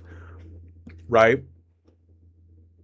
When the actual truth, and here I am being a bit of a hypocrite because I'm using the human nature argument, but the actual truth about what is or is not human nature is very simply that human nature is adaptability, and that's it, right? It's not a moral statement. It's not a moral position. It's not ethical at all, right? Humans can be competitive, and humans can be communal. Humans can go to war and humans can make peace. Humans can do all sorts of things, right? Because everything falls under the umbrella of adaptability. What does your environment and what do your institutions reward? And if your environment and your institutions reward peace and say, okay, share with your neighbors, right? Then that's what humans are going to do. And if your environment rewards betrayal and criminal behavior, then that's what your society is going to do, and that's what your people are going to do. So this whole human nature argument, I just think it's a smokescreen. I think it's a smokescreen for bad behavior. And it's people who don't want to actually admit that, like, there's a linchpin argument. There's an argument that's happening at the center of the society that everyone has their back to. Nobody's actually looking at it and talking about it as frankly as I do. And that linchpin dead center philosophical disagreement that's happening in the society is, are we influenced by structures or not? Huge segments of the society, I think it's about 30% of the society, simply deny the existence of systems and structures. They simply do not acknowledge that systems and structures exist at all. And if they do exist, they should be destroyed. That there's not really a serious discussion about the nature of institutions. These people I call hyper-individualists. Hyper-individualists are people who sincerely believe, and I'm not saying this to dismiss them, I'm not saying this to denigrate or look down on them, even though I kind of do, frankly, because it's an observably false position to hold. But they genuinely do believe, in seriousness, that the only thing that matters is them. Or they would say the individual, right? This is where you get your kind of conservative talking point of the individual responsibility, personal responsibility, right?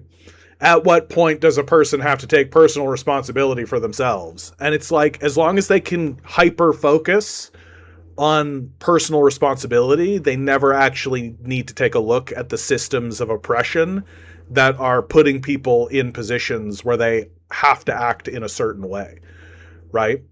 Like, a hyper-individualist would literally say and actually believe that if you threw Michael Phelps in the middle of the ocean, he would do anything other than drown, right?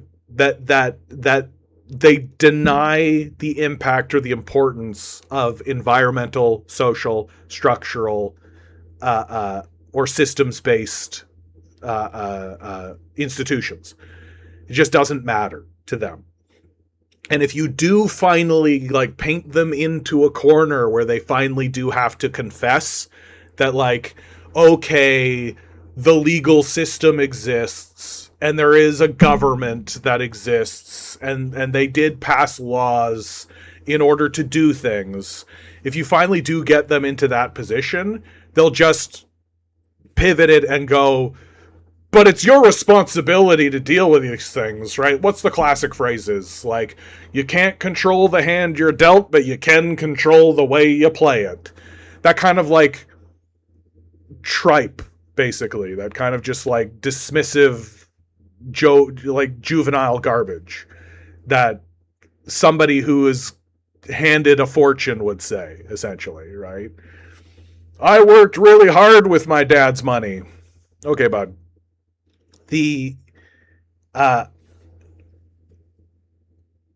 But the existence of these hyper individualists, right? The existence of the hyper individualist conversation. The reason why I'm, like, really pounding on this is because I see it.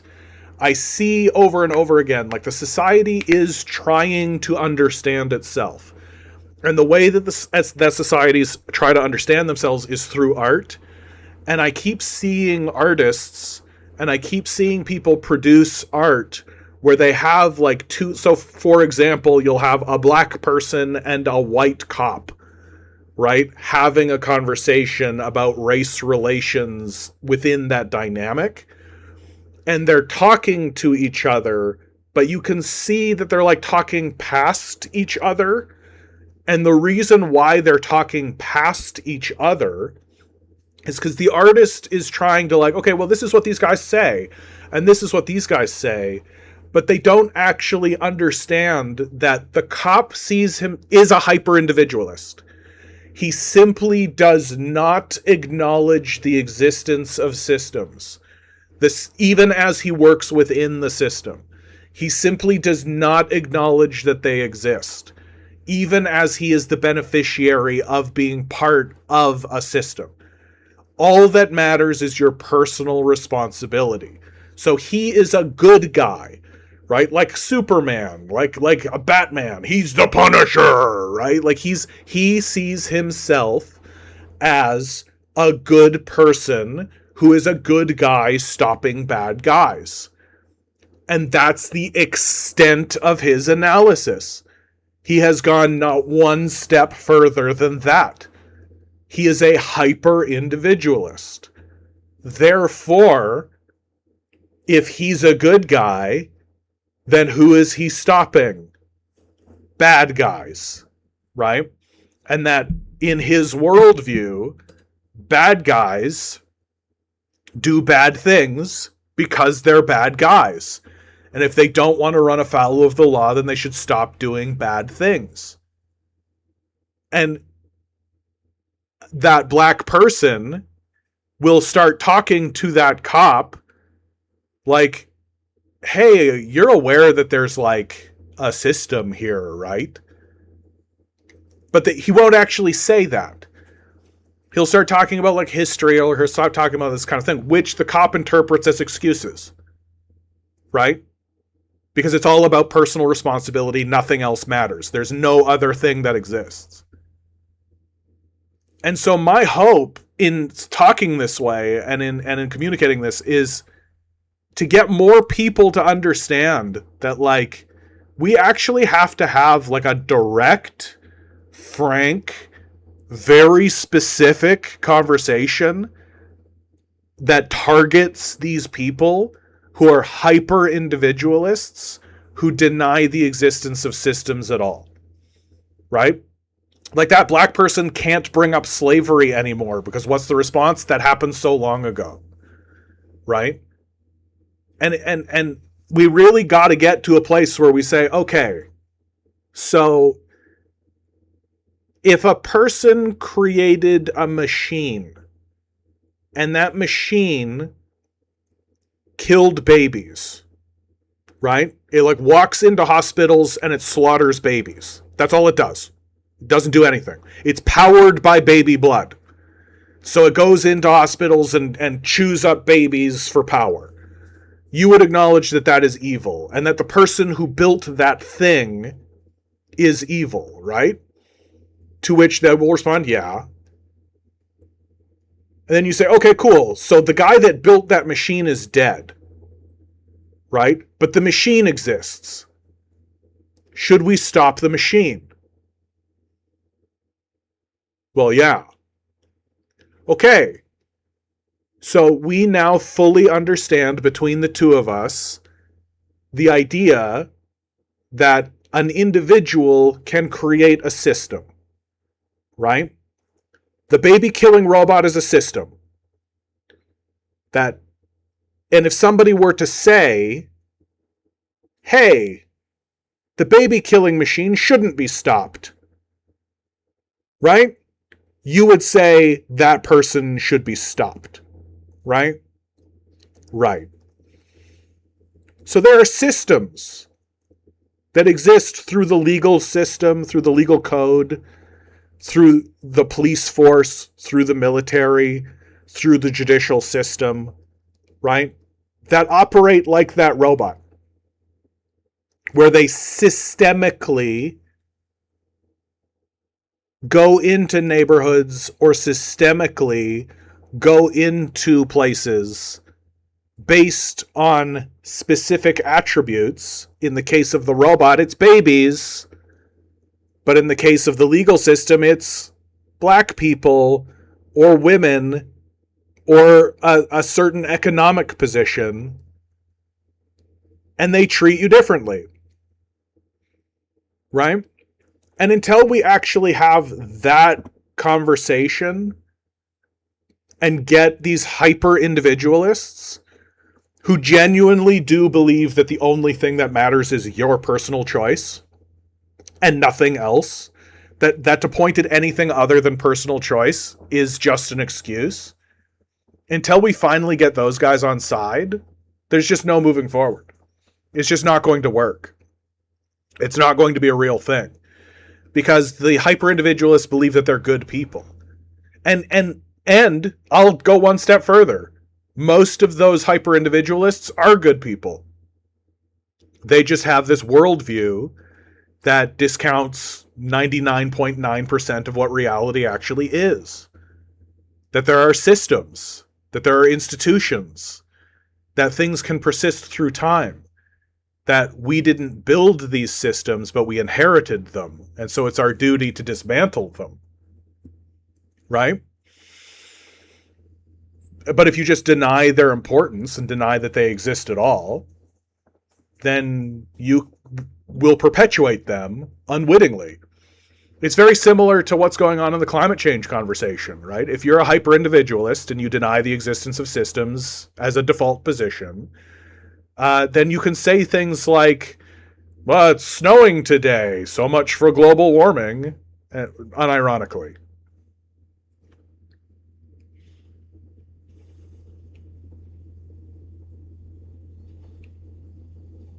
Nilo, good to see you. Human nature is also cooperative, and the cooperative and competitive nature of humanity is one of many dialectics.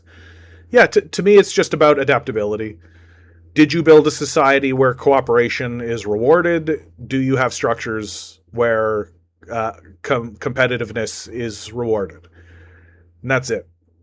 Like, humans will follow the path of least resistance. It's very rare to find a human who's like, hey, whoa, wait a minute, what is this? And it's especially difficult to get those people when you actually destroy the structures and the institutions and the systems designed to nurture them, right? That you take your philosophy courses and make all philosophy about personal responsibility, right? Like, everything is just about your individual, like Stoicism is just about, well, you can't change these things, so here's how you deal with slavery. Like, instead of actually having big conversations about, like, this is what this is it good? Perhaps maybe we could do something else. Like, you're just not allowed to have those conversations. And so if you live in a society that does that, don't be too surprised if it decays and falls apart, right? JT writes, competition is honestly a skill refining thing along with leisure. Individualized violence is what they're saying is natural, basically. Yeah. Nilo writes, systems and structures are both things and processes. Material reality is a thing and a process, and the argument over whether is one or the other misses the point.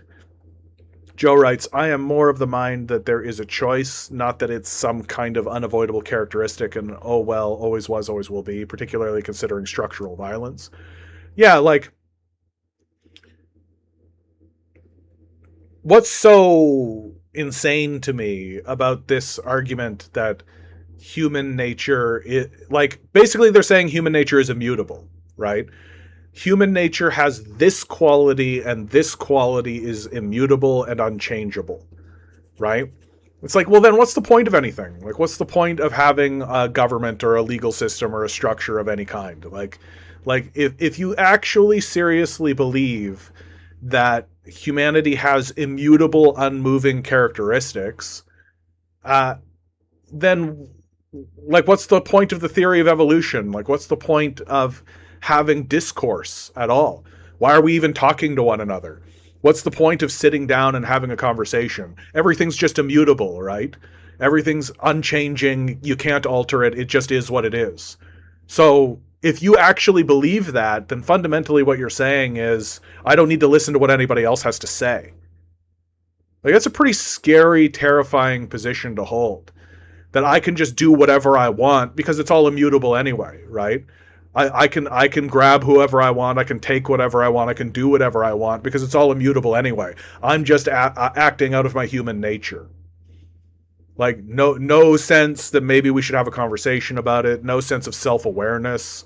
No sense of placing yourself in history. No attempt to find any a relation between yourself or other people in history or fiction, for that matter. Like, no attempt to actually make sense of anything that's in front of you. You just let go of it and say, it's all immutable anyway, so I can just act the way I want. It's no different.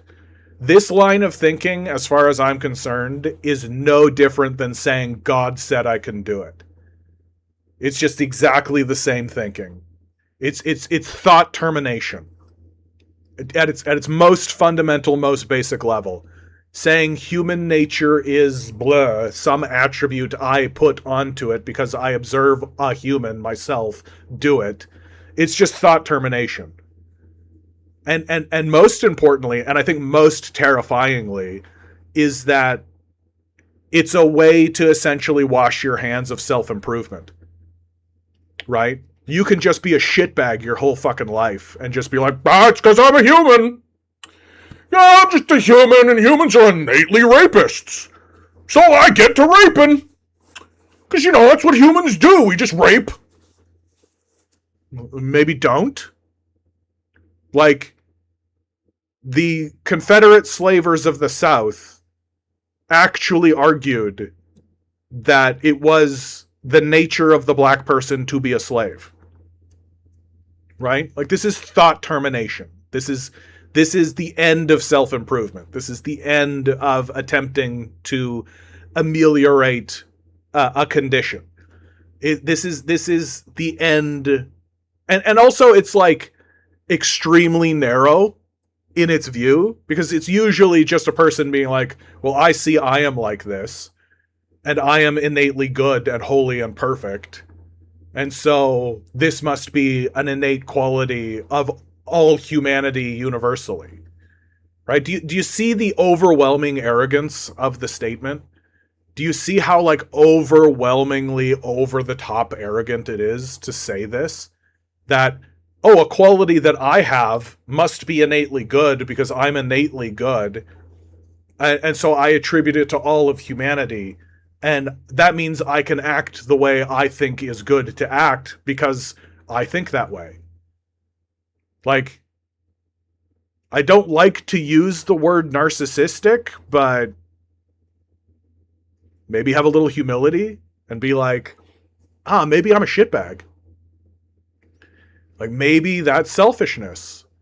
Maybe saying, I have this horrible attribute everyone hates that causes nothing but problems for everyone. Maybe I should look into that. Maybe this is an opportunity for self-improvement. Maybe this is an opportunity for me to be like, okay, like, this urge I have is not good. It causes people problems. Maybe I should think about that. But no, instead, it's human nature, right? Thought termination.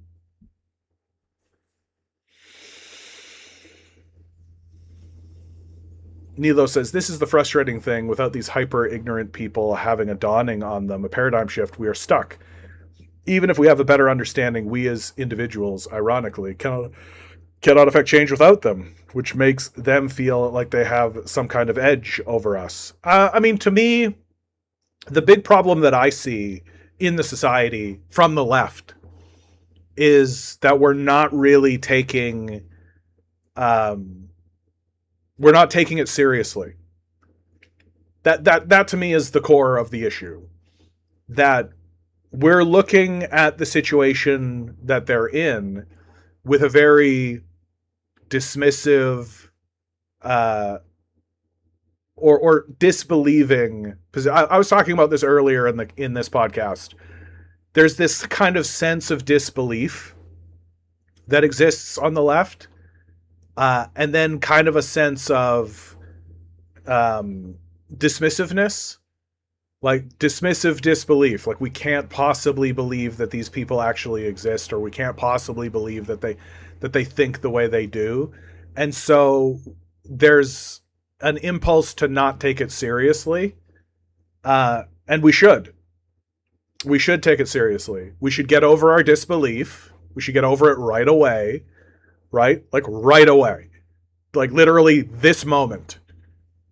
Acknowledge in yourself that you have this kind of sense of disbelief, that you're seeing these people who actually think that the only thing that matters is themselves and say so, right? This hyper individualism, this sort of Jordan Peterson esque kind of worldview where personal responsibility is the only thing that exists.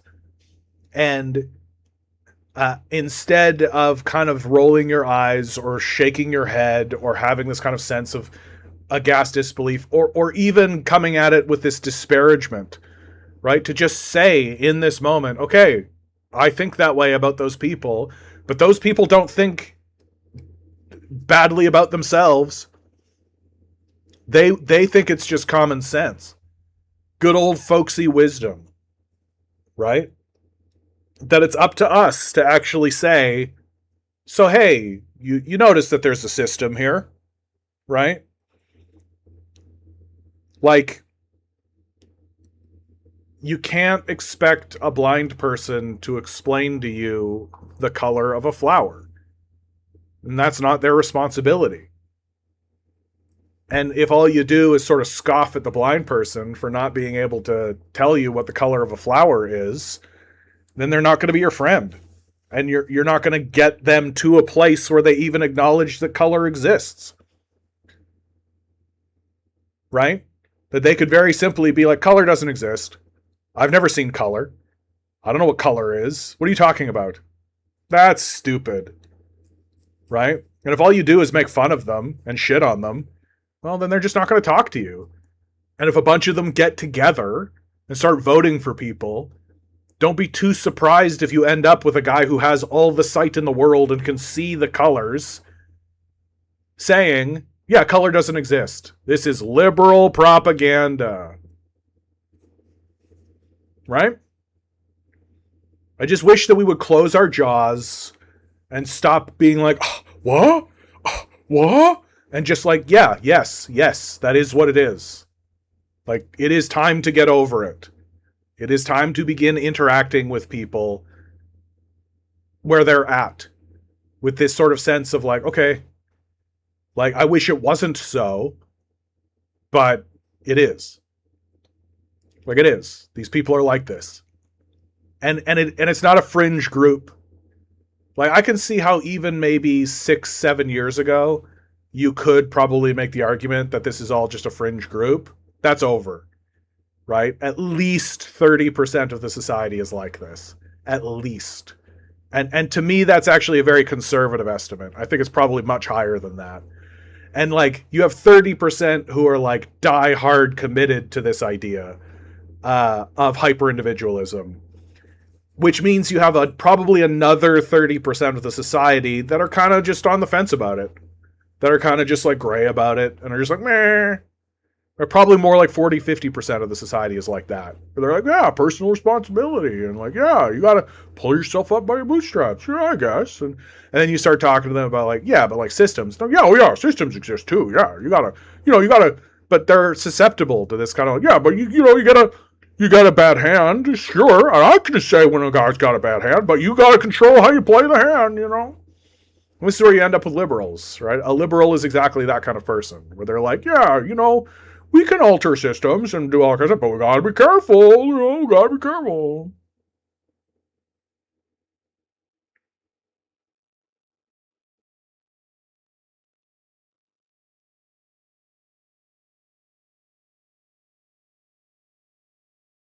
It's interesting being a human being. As regular listeners know, I go around reading stories to the elderly. Something that has just kind of happened in my life. And I've got one group that I read to, and they're lovely. Uh, and that's become something like more like a book club, which is really nice. And then I have a private client that I read to, and she has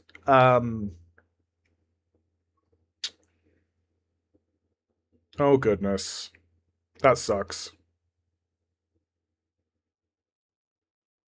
Michael J. Fox has this condition. Oh, I hate this. No, it's not Alzheimer, Jonathan. You're shaking. You can't control your muscles. I believe it's Parkinson's. Parkinson's. She has Parkinson's. And I go in and I read for her. And it's getting advanced now. And the thing they don't really tell you about Parkinson's, right? Like, is that it affects your brain too. It makes you see hallucinations. It starts to affect you in the same way that like Alzheimer affects you. Right? It goes after your memory centers. It goes after your control mechanisms. You lose control of your body. And so every week I'm getting like a full blast of what the end game of humanity can look like. It's not really possible to deny. We humans live in a state of denial most of the time. We live in this kind of state of blissful ignorance, which I think is something of a defense mechanism. No one wants to think about the moment of their death. And when people do think about the moment of their death, they think about it very nostalgically in a way, like a very, very sentimentally. Like there's something very lovely about it and all this. But like you go and you spend a little bit of time with a woman in like end stage Parkinson's, and you're like, oh yeah, this can look really bad. Like this can look really, really bad.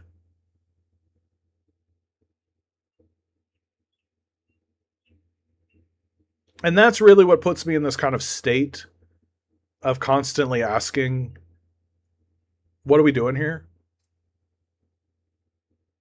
Like what are we doing here? Like what are we doing here?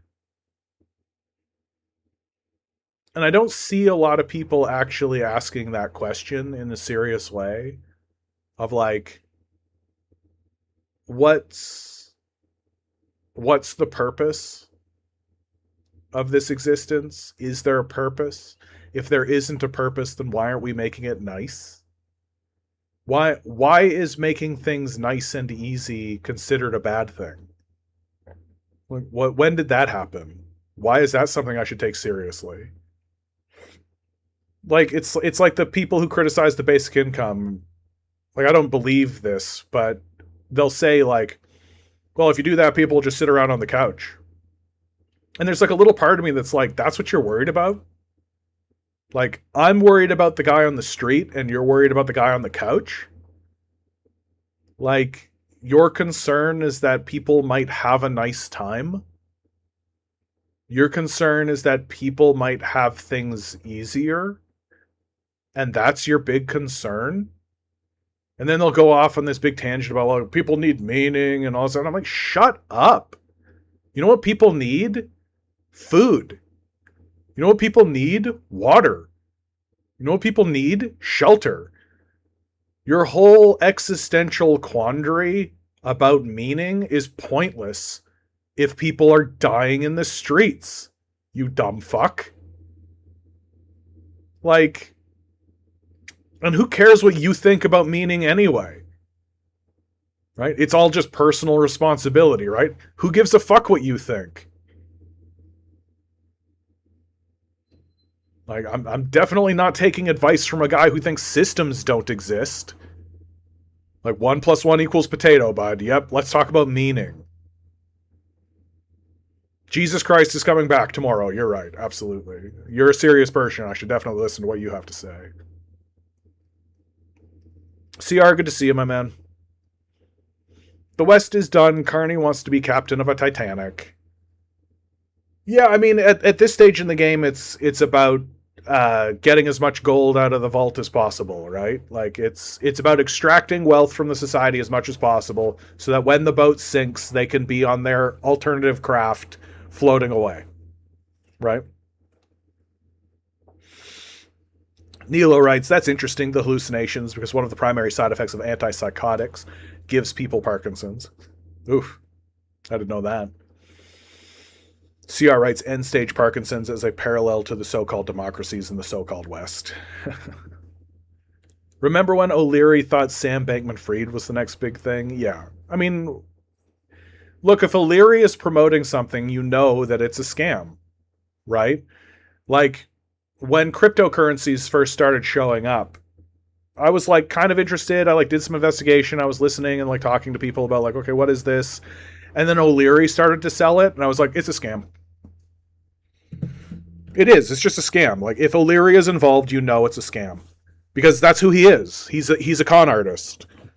And he just is alive during a period of time when you can be a structural con artist and people will just go along with that. Like, man, I cannot wait. Like, one of the things that I think about doing, if I had the stomach for it and I wanted to waste some time, would be to go through, like, Dragon's Den. Like, with, Kevin O'Leary's on this show where you have these rich entrepreneurial investors, parasites, and people come up in front of them and they give them the worst possible deal they could imagine.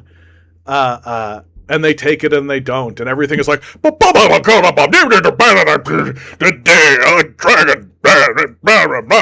the whole thing is a farce.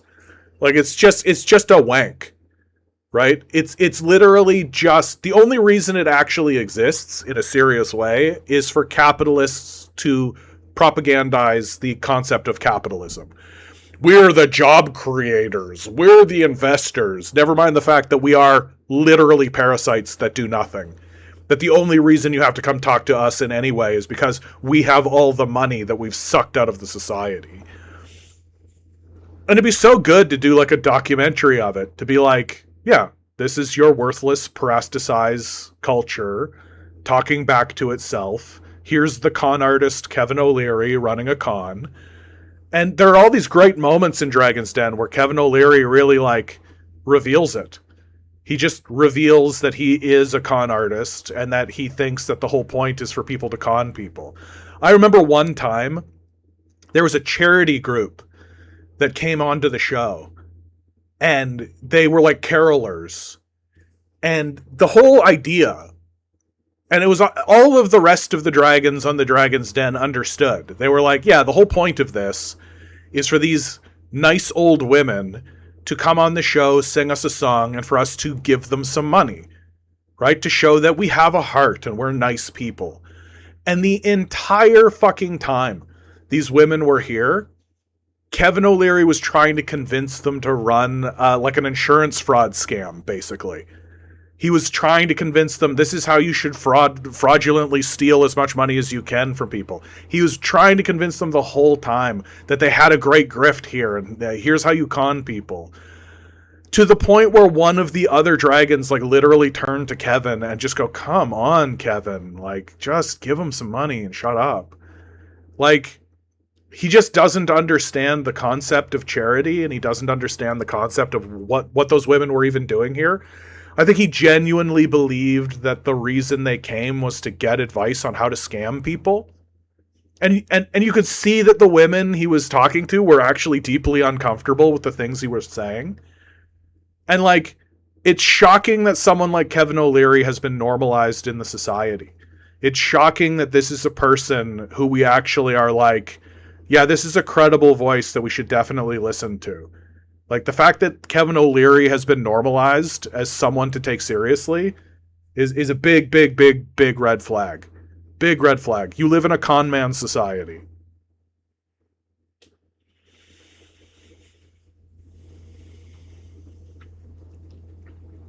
Jesus already came back and already left. Yeah. Nilo says, yeah, just staying on the couch is bad for our metabolism, though, and our minds. But most people just want the chance to slow down enough just to rest on the couch.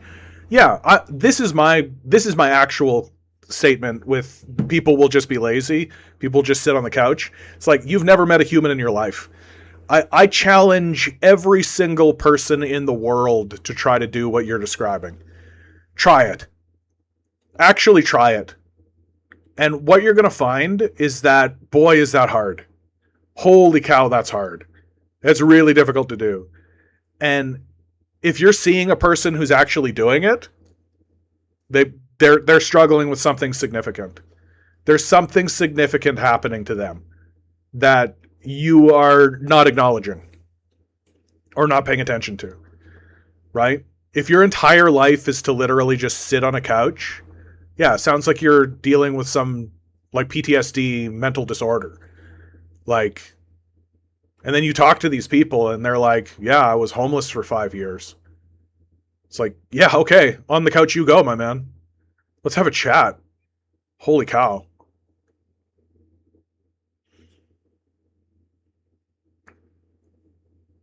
Freestyle Skate, good to see you. Hands off Cuba, hands off Latin America, free Palestine, free the world from the United States. Yeah, bad news coming out of Cuba. Cuba has bent the knee to Western imperialism. It is going, if I wanted to take the positive bent, it's going the same route that China did with Deng Xiaoping, where it's opening up its society to Western capital. The hope is that their power structure will be as resilient as China's power structure, right? Like that was always the fear with China's opening up from the Maoists. The Mao, and I'm pretty sympathetic to the Maoist position through the 70s and 80s, right? Like I'm pretty sympathetic because it does have the appearance of capitulation, because it is a capitulation. You're bending the knee to Western capital. You're allowing Western capital into your country. It is a corrupting influence. It is a corrupting force. One of my regular listeners constantly points out that, and I think this is actually the criticism for China that is valid. I don't hear a lot of valid criticism of China, but this criticism seems like it's rooted in something real, which is that capitalism can alter cultures. And if your culture is altered to become pro-capitalist, then your institutions will become pro-capitalist. And that's where the danger lies with China. That the capitalist forces, they have managed to defend themselves from institutionally. Like, I don't see the same kind of corruption and the same kind of influence in the National People's Congress of China that exists in America, certainly. And so the CCP and the National People's Congress have managed to defend themselves institutionally, but if the people of China begin to elect people to the National People's Congress that are like, no, capitalism's been great for us, actually, and who have this sort of idea of capitalism as a positive force, then they'll begin voting and making those sorts of decisions. Now, yeah, what we need to do is open it up even more. Let the free market decide even more, right? I do have faith in the Chinese people and the Chinese institutions, because one of the things that I've observed about China is that they are willing to experiment, but they understand that the point is to improve people's quality of life. That it's not about one guy walking away with the bag, right? They would consider that corruption. That it is about, like, so if somebody comes to them and says, hey, I think, like, so let's say that one guy gets elected to the National People's Congress, and he is saying, like, I think a free market capitalist system is the best way to organize an economy. Well, the National People's Congress will say, okay, cool, here's a village, do it. Right? We're giving you a village of about 10,000 people, which in China is a village. Right? Do it. Let's see what happens. And when it fails and when it's a catastrophe, right, that elected official will die in the water, basically, and just go nowhere. Because the National People's Congress rewards competency. That if the people in that village go, this guy sucked, his ideas were bad, opening up the economy in that way to make it a free market, full free market economy, it destroyed us. Like, they're not going to implement that policy on a large scale. And that to me is, I think, probably where it'll all go. That there'll be this cultural shift that happens in China to be more pro-capitalist, but then the institution of the National People's Congress will demand evidence.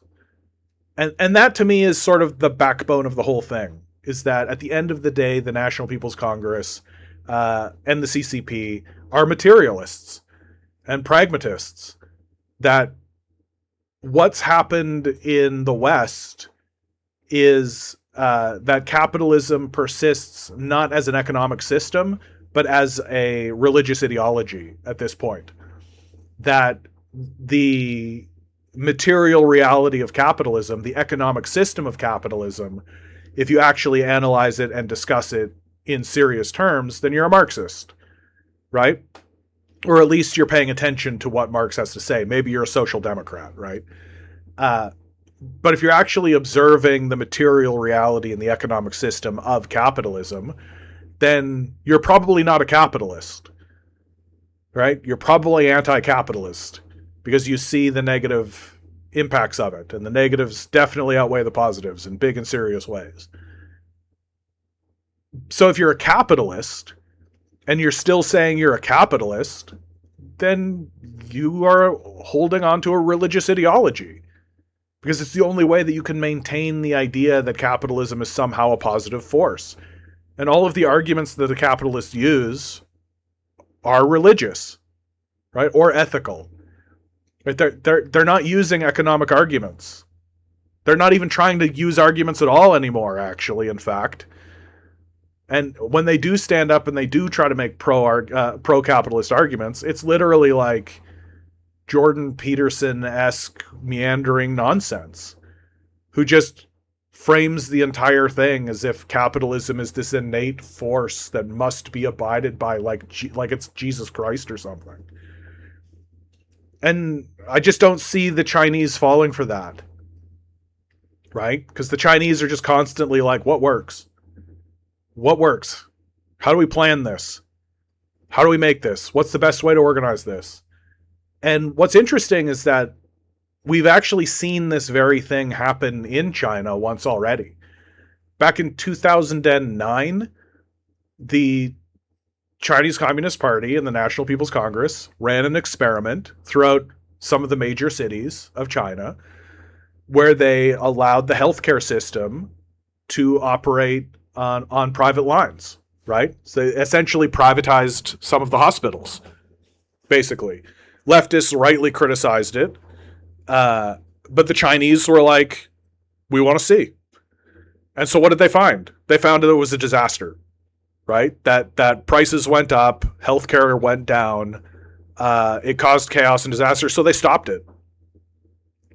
And so it was one of these cases where, like, okay, here's the Chinese Communist Party actually dabbling with the idea of privatized healthcare, and then immediately saying, nope, that's not a thing. And so now they've ended up in this place where the healthcare system in China is still kind of widely privatized, but it's so heavily regulated that it might as well be a public institution. You still pay for everything. Like, you go to the hospital, you pay for a doctor's visit, you pay for the medicine, you pay for everything. But the prices are so cheap and so heavily subsidized by the state that it really is like you see a doctor for $20, you know? Like, oh, okay. So if you have any income whatsoever, you can see a doctor. Like, you would pay more in taxes for that. Freestyle Skate said, we definitely saw China sort of heading down that road just before Xi. It very well can happen again. Yeah. And one of the things that I think is important to remember, though, is that when it comes to China, all of the concerns we have about China, like as Western leftists, China also has.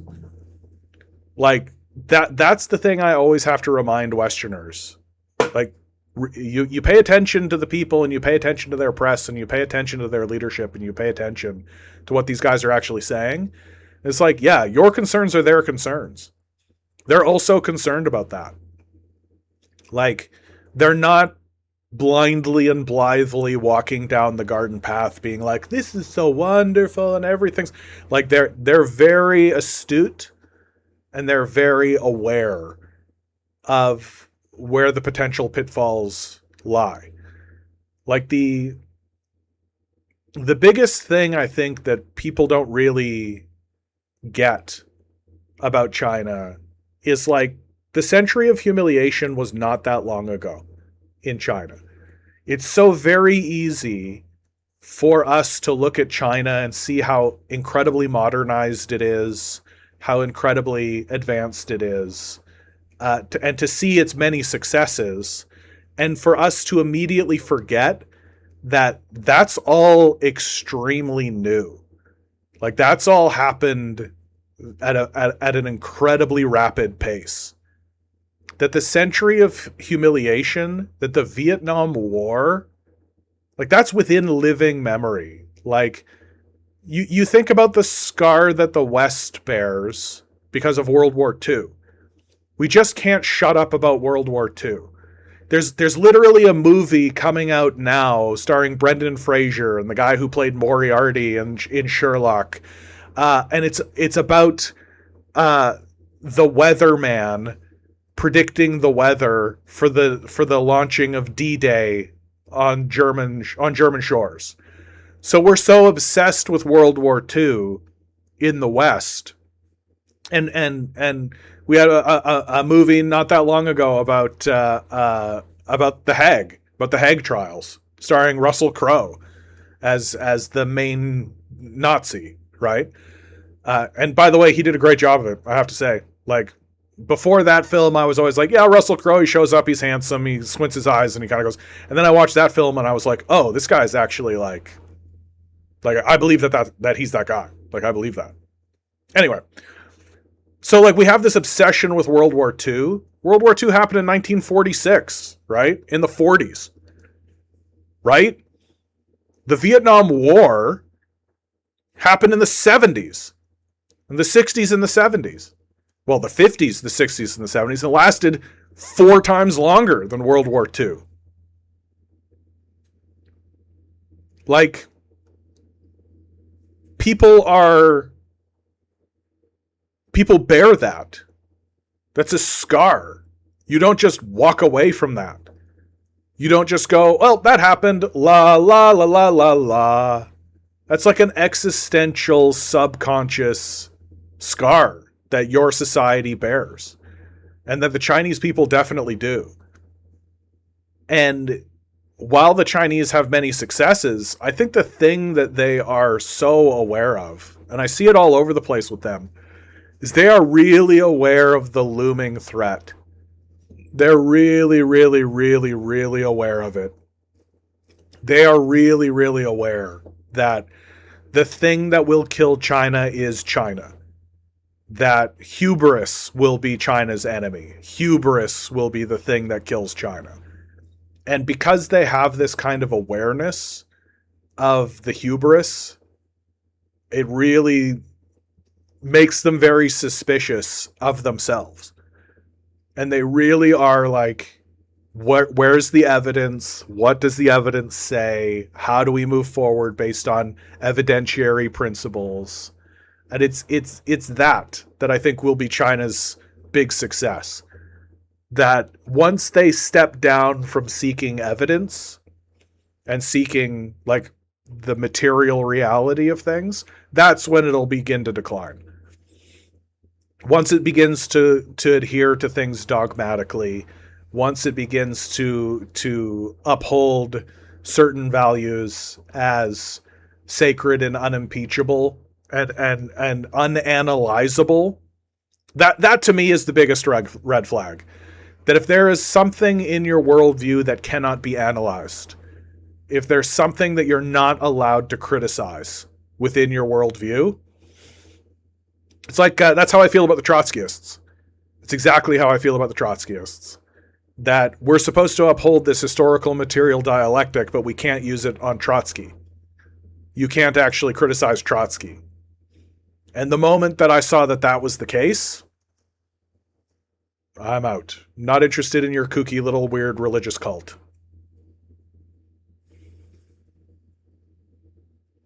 Nilo says Vietnam fought off the Americans for decades, and then they had to fight China for a few years. Not China's best moment.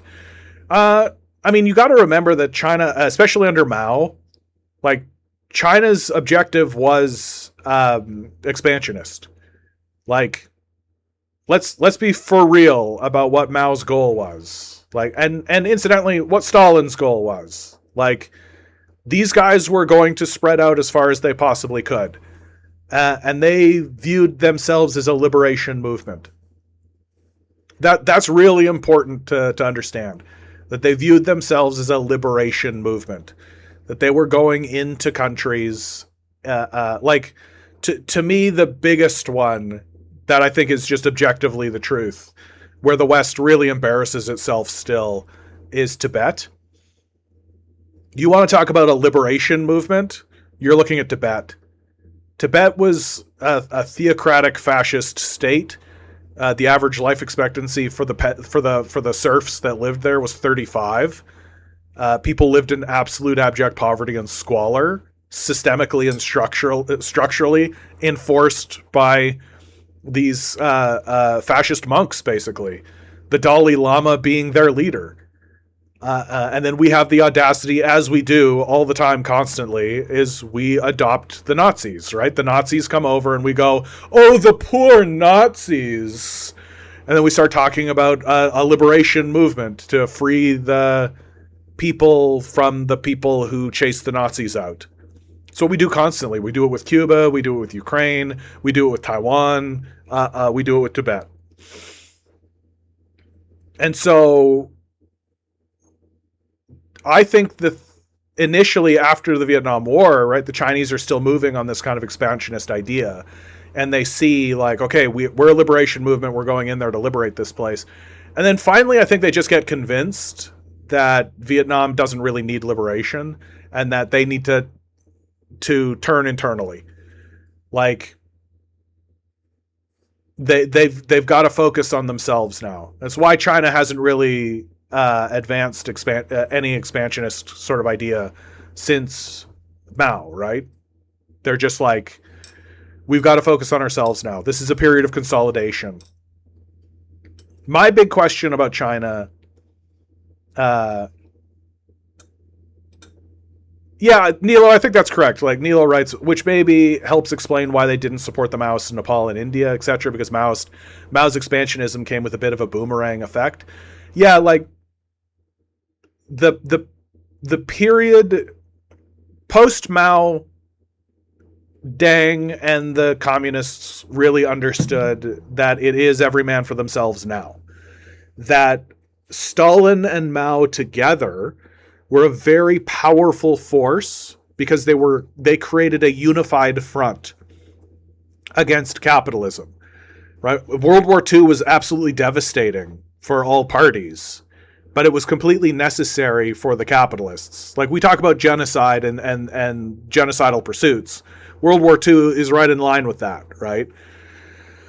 And so the real end of the Maoist expansionist project is when Joseph Stalin dies and Khrushchev pivots away from a unified Soviet Union and a unified Soviet Union and communist China, and you end up with the Sino-Soviet split.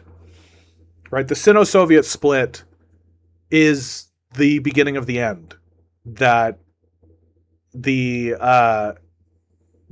really the moment when the voices in the Communist Party under Deng really do begin saying like, hey, we got to look out for China. Like we got to look out for what's going on with China. Like this whole communist project and like worldwide communism and all that kind of stuff. Yeah, that's great. But we live in a material reality and there are material conditions that we actually have to abide by. And a looming, threatening Nazi level threat coming out of the American Empire is 100% of concern. And if we don't have the backing of the Russians anymore, because we don't, then we have to look out for ourselves. And so when you have these moments, these movements within India and Nepal and all these other places that are essentially Maoist movements, right? And Maoism is about expanding and seizing power, right, through force, taking your peasantry and overthrowing capitalist structures, right? The Chinese are basically in a position where they're just like, yeah, good luck with that, right? Incidentally, if you do that against our interests, we have to defend ourselves, because the game is no longer like a unified communist project against world capitalism. It's literally like, these guys will drop nukes on us. These guys will come in here and rape our wives and destroy us.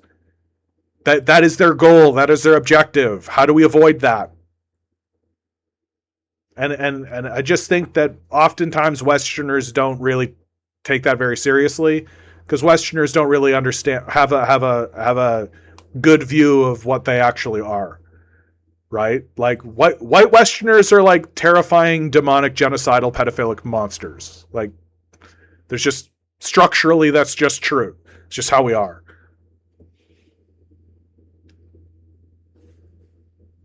Nilo writes, I think China getting nukes also contributed to the split, which nobody really talks about. At first, the Soviet Union was helping them learn nuke tech, but they got suspicious, and the Chinese managed to figure it out based on what they got from the Soviets faster than the Soviets liked. Yeah, I mean, that probably plays a little bit. To me, the central nugget of it really is that the Russians wanted to pursue integration with Europe. That World War II was a bloodletting. It was brutal. It was not a good time for anybody.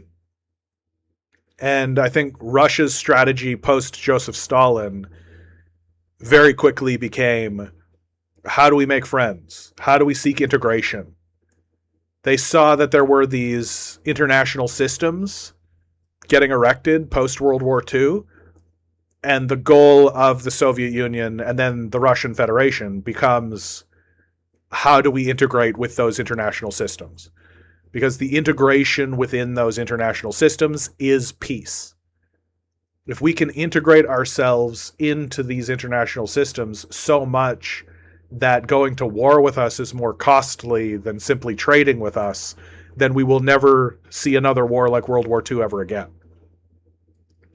It's not a bad idea, right? Like, it isn't. It is a bending of the knee. It is capitulation, for sure. But I can't really criticize it, because the Russians lost 20 million citizens. Like it's at the very least a generational defining moment. But like, Russia for sure still bears that scar. Like, they're not over World War II. I wouldn't be. Like, World War II is a profound, like, the West blathers on about World War II and can't shut up about it. And we didn't have like, what happened? Pearl Harbor? Some military base on some island somewhere got bombed. We can't shut up about it. Like, the Russians lost 20 million. They lost whole cities. Stalingrad was reduced to rubble. Like, I just don't think we have a concept of what that means. I just don't think we fully grasp the scale of the scar that exists. And so, yeah, I think they bent the knee. And Mao didn't want to bend the knee. And to me, that defines the last 10 years of Mao's life. And really the Vietnam War in many ways. That, like, Mao just refused to bend the knee. He just wasn't going to. And when you read Mao's life and when you read up about Mao, it's like, yeah, this guy was never going to bend the knee. Ever. He was going to go down fighting the entire time. He was so dedicated to fighting against the capitalist state that he launched an internal purge called the Cultural Revolution. Like, he was not going to go down, like, he was not going to bend the knee. Even when he was like in negotiations with Nixon, even when it became really obvious that the only way forward for China was capitulation, he still wasn't going to do it. And there's this phenomenon that happens in the Vietnam War, and the Vietnam soldiers will talk about it, where the first half of the Vietnam War was like really brutal and there was a lot of violence. And then the second half of the Vietnam War is like kind of a quiet occupation. Like the South Park guys will make fun of it, where we went over there in the Vietnam War and there was like theme parks and we had a great time. It was adventurous, right? And that's because it just became obvious from the leadership perspective that like Nixon is essentially just waiting for Mao to die, and Deng Xiaoping and the communist leaders in the party are basically all just standing there being like, "Yep, we're all just kind of waiting for Mao to die." And there's this kind of question of like, well, why don't they just overthrow Mao? Like, why don't they just get rid of Mao if he's standing in the way? And at the end of the day, the only answer to that is it's because that although they might find what Mao is doing inconvenient, and it is like politically inconvenient, they also love Mao. And that's something that Westerners don't really understand. Like, Westerners do not understand the idea of actually loving a leader, right? In a real way. Like we have this idea of like veneration. We worship like the founding fathers, and like Lincoln freed the slaves, and Jesus Christ is coming back at any time. We have that kind of thing, but that's not love. That's not even admiration. That's just kind of an idolization that doesn't really achieve anything. It's mainly masturbatorial. The people of China love Mao. They still love Mao. Even now, as they criticize Mao, even as they have like retrospectives, they can look back and be like, okay, this was who Mao was, and okay, we have these criticisms. There's still this understanding of like love. They love this man, and I don't think that that's ever going to end. And so, because we don't really understand that, we don't understand what it is to love a leader like that, we really struggle to discuss someone like Mao. And my sense is like really try to understand what it is to love a leader, like really understand like what it is to actually like love this guy, and to say like, yeah, he had some missteps and there were some bad decisions and some bad situations and all this kind of stuff, but like we love this guy. Mao Zedong is the reason why modern China exists, and it's not a debate. You just can't debate it. And that the Chinese have had to navigate tumultuous waters, but if it wasn't for Mao Zedong, they wouldn't be navigating those waters. Those waters would be overtaking them. So, it's going to be very interesting to see. I think China becomes a much more interesting nation after Xi Jinping. Xi Jinping, I think, was a absolutely crucial leader because he reaffirmed the communist project without alienating Western powers. And that's very important for the Chinese. The Chinese are very, very afraid, rightly so, of a return of the imperialist powers and imperialist war and a return to the century of humiliation. But simultaneously, they believe in their own autonomy and their ability to be a powerful nation.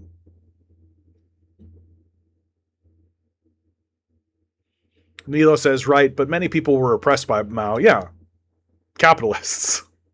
Like, landlords. Sure. Yeah. Like, I'm sure that if you were a landlord in China under Mao, you did not have a good time. I'm positive about that.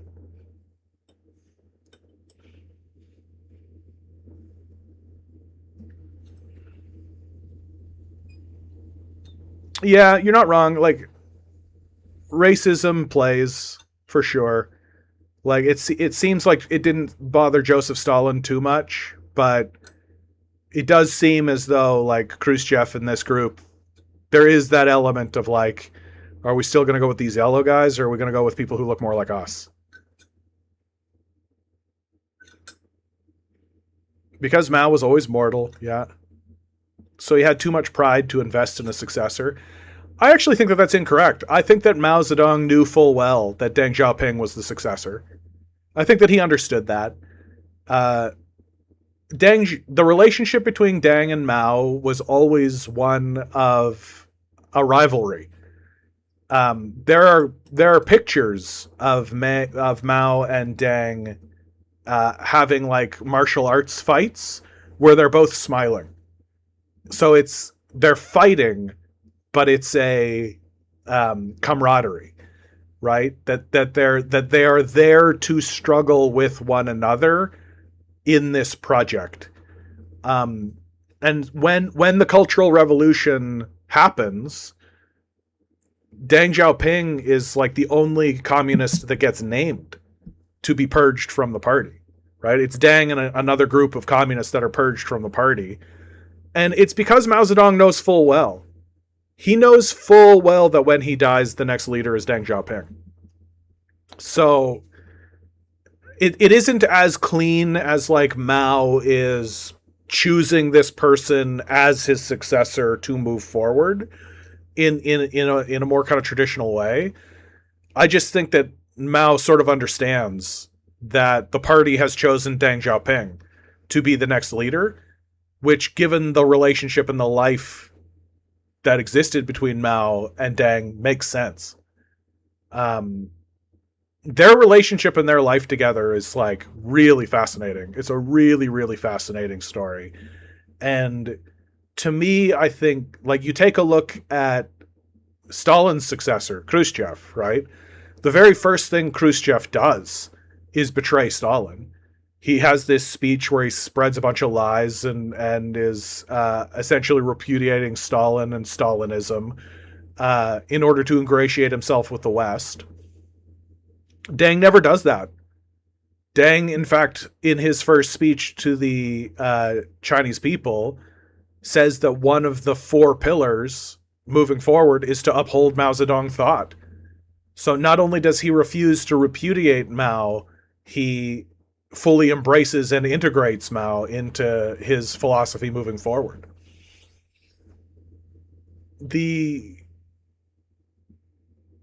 So I think it's pretty clear to Mao that Deng is going to be the next leader, and that the rivalry between them, in many ways, it probably pissed Mao off, like that Deng would be the next leader, because of their rivalry. But at the same time, like Mao has this respect for Deng Xiaoping, right? Like they're professionals, goddammit. Like that's the thing that's so impressive about the Chinese, is that they're professionals. And that they might, like, maybe they didn't even like each other, but they had a deep respect for one another. Nilo says, didn't he try to kick him out of the party like 3 times? Yeah, and successfully so during the Cultural Revolution. Hence their rivalry, right? Like it was a rivalry. Like it's just not a debate. Like they definitely were at odds with one another. And you can see that most clearly represented. Like Deng was often a person who stood in opposition against Mao Zedong's views. And one of the things that I think, like a fair criticism of Mao, is that Mao was an excellent military leader, very clearly an excellent military leader, not a great governor. I think that is a fair criticism to levy at Mao Zedong. That Mao knew how to rally troops. He knew how to create standing armies. He knew how to train them and arm them. He knew how to be strategic. He knew how to fight. He knew how to boost morale, to have people on his side. He was an amazing wartime leader. Really, truly, like if you're talking about greatest wartime leaders throughout history, Mao Zedong is absolutely at the top of that list. No question. But when it comes time for like peacetime governing, I don't think he really understood what to do. I think that he was mainly ideologically driven most of the time. That the same ethos of sacrifice and bloodletting and fight that he had during the revolutionary period, which is necessary, he also tried to use during his time as governor, and it wasn't popular. Like, the Cultural Revolution was not popular. Um, Mao would do things like there was a period of time very like right away pretty much when Mao takes power. He does this policy. He enacts a policy called "Let 100 flowers bloom," and it was this moment where he said, "Let's have an open criticism of each other. Let's have a conversation with one another." And let's openly criticize the Communist Party. Let's openly criticize each other so that we can get everything out in the open. And so people did. And then Mao punished them for it. So it's just like, oh, come on, Mao. Like, that's shitty. Like, that's a shitty thing to do. You essentially like lay a trap for people and really betray people's trust like that. That's tough. And so you have critics within the CCP, Deng Xiaoping, who would say that and be like, dude, like that's a shitty thing to do. You shouldn't do that. And the Great Leap Forward, right? Another another policy of Mao's that came with consequences and was widely criticized by Deng Xiaoping. And the Cultural Revolution itself was not popular. People within China did not like the Cultural Revolution. But the reason why they withstood it, the reason why they withstood the Let 100 flowers bloom, and the reason why they withstood the Great Leap Forward, and the reason why they withstood the Cultural Revolution is because they understood the situation Mao found himself in, which was not an easy situation. And fundamentally, they loved Mao, right? They just loved Mao. And they understood that Mao will die and Deng Xiaoping will take power and will bend the knee to capital, and our fight will cease being military. It'll cease being a military fight and it'll become a cultural and economic fight. And that's really what the people of China understood and what Deng Xiaoping understood.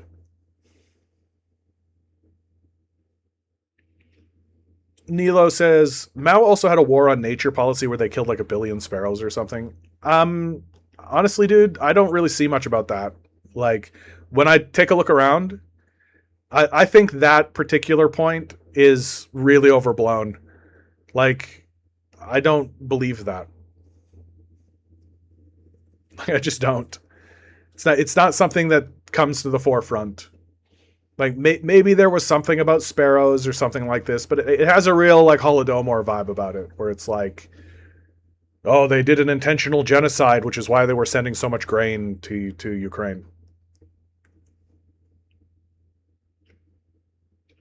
Freestyle Skate says Deng was a brilliant writer too. He emphasized that Mao Zedong thought was inseparable from Marxist-Leninism, which some Western Maoists still claim. Yeah, I mean, I think that Deng fully understood the continuation, right? And modern Chinese leadership understands that as well. Again, something that Westerners don't really get. We don't understand the passing of the baton, right?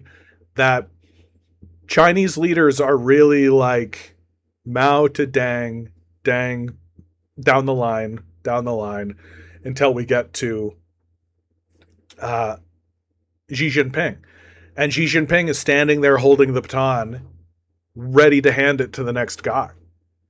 Like, they really do understand that it's this passing of the baton down the way. Western politics are not like that. We do not have this same concept of the passing of the baton. If anything, we burn the baton every single time and start anew. And it's just not a good.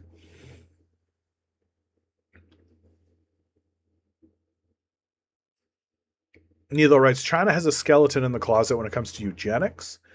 They don't have the history the Germans do with it, but they are uncomfortably open to the open to its ideas for me.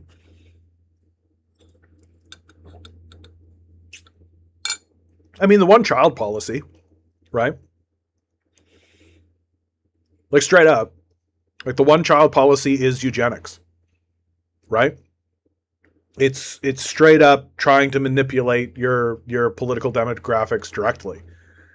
Like it isn't like a breeding program in the same way that the Germans were trying to enact, but it is like population control in a very specific, like it is eugenics. It is also important to remember that like eugenics in the 20s and 30s was a very popular science, right?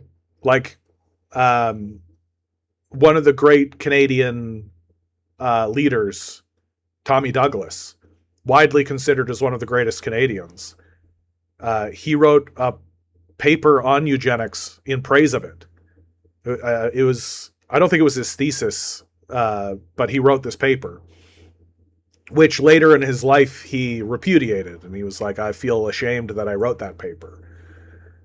So it's like, it's important to remember that like eugenics is like a legitimate science. It's considered a legitimate science. And that it's taken to a very scary place by the Japanese and the Germans, who do some very scary and shitty stuff under this idea of like scientific eugenics.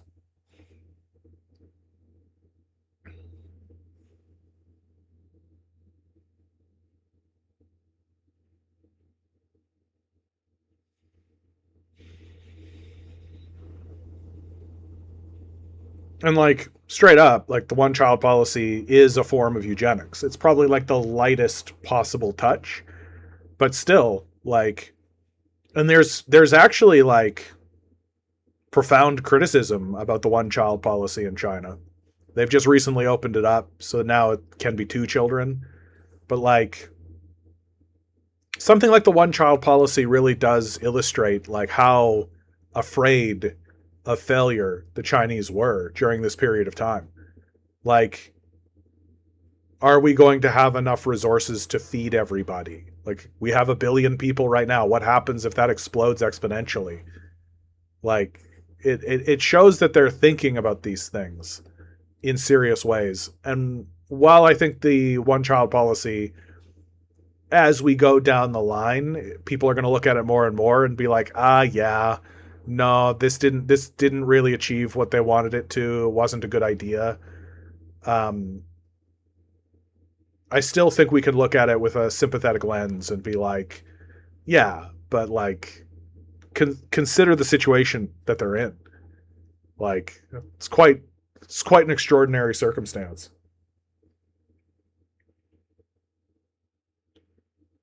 JT writes, I enjoyed all my readings of H.G. Wells and it helped me understand eugenics in a wider way with the modern critiques. The truth for me is like I don't really know that much about eugenics, because eugenics fundamentally is like, how do we create a better human, right? Like, how do we create a better human? And I have two comments on that idea. Idea one is, whose idea of a better human are we talking? Like, what is a better human? What does it mean to be a better human? Better human according to what? According to who? What are the terms of service here? Like, what is it to be a better human? And like, arguments range from like, well, clearly if somebody has like a disease, like if someone is going to be born with only one arm and we can prevent that, shouldn't we? It's like, okay, like there's a bit of truck there, I think. But then it gets into like, he'll have pure white skin and blue eyes and blonde hair and he'll be the perfect human. And it's like, yeah, okay, you're just a fucking racist, right? Like, you're crazy.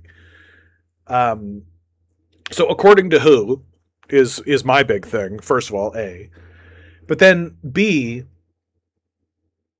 I do tend to fall into this thinking about it where I go, Oh wait, we think that we can create a better human than reality can? Like, the basic principle of eugenics is that we think that we can perfect the human race, which there's an entire mechanism that exists that has been doing that all along, passively, through time, this whole time. Uh, I don't think we're going to be more successful than that. I don't think that we will be more successful uh, trying to make a better human than the creative process unfolding in front of us.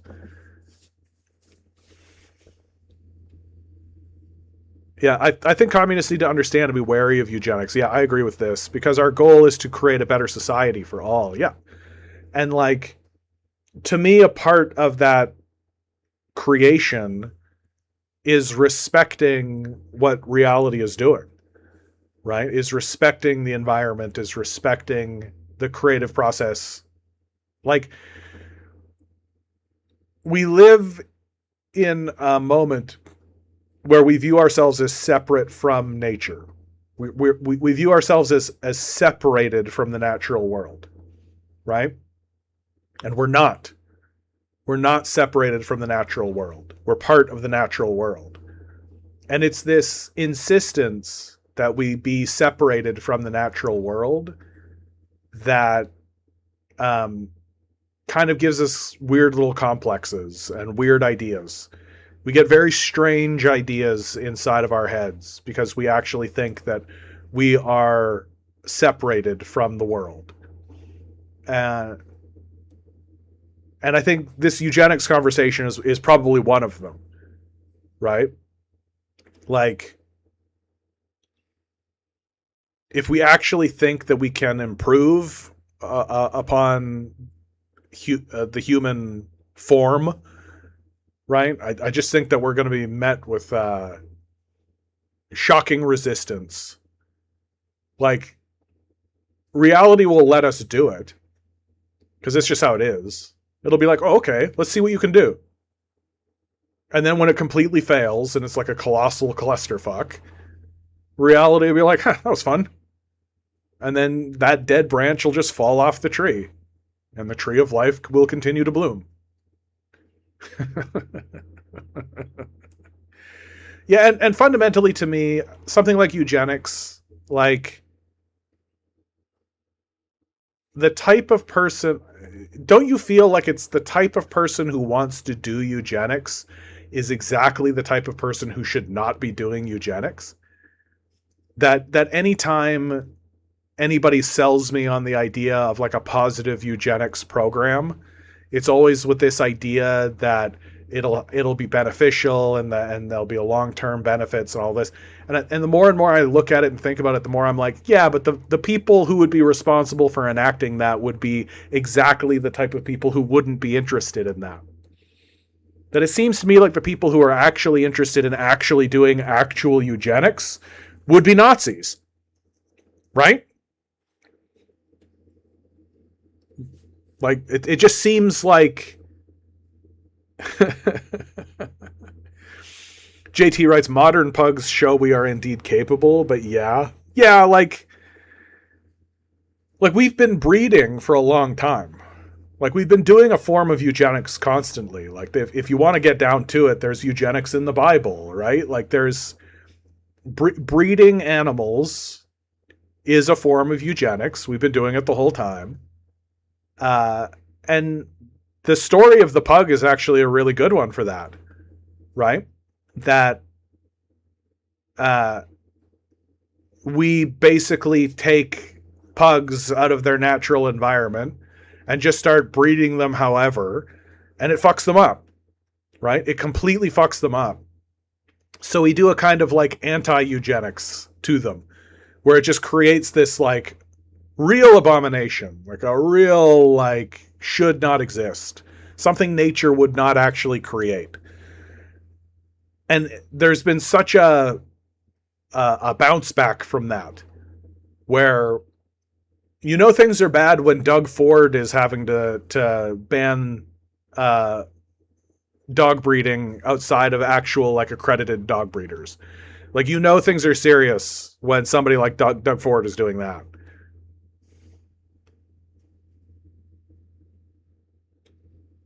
Nilo writes, exactly. When I was researching it, the most famous Chinese eugenicist was from the Cold War era. Was a guy who had his leg amputated when he was 15.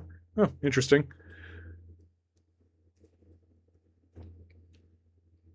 Like, reality is going to create the best version of the thing. It's just how it's going to go. And I could be convinced on like health concerns, but really I find myself saying like, okay, if you have those health concerns, like I tend to believe that most health concerns are actually environmental. Like if a bunch of people are getting cancer in a region, is there something causing cancer in the region? Maybe we should actually ask that. But a huge segment of the population doesn't believe in systems. So on that note, this is the end of this one, guys. Thanks for being here. God bless each and every one of you. Always remember, each and every one of you is a quantum being walking around in quantum energy. These billionaires are spending hundreds of billions of dollars in the hopes you'll never realize it. You'll just stay the good little commodity they need you to be. Rebel. Revolt. Repent. Good luck. We're going to need it.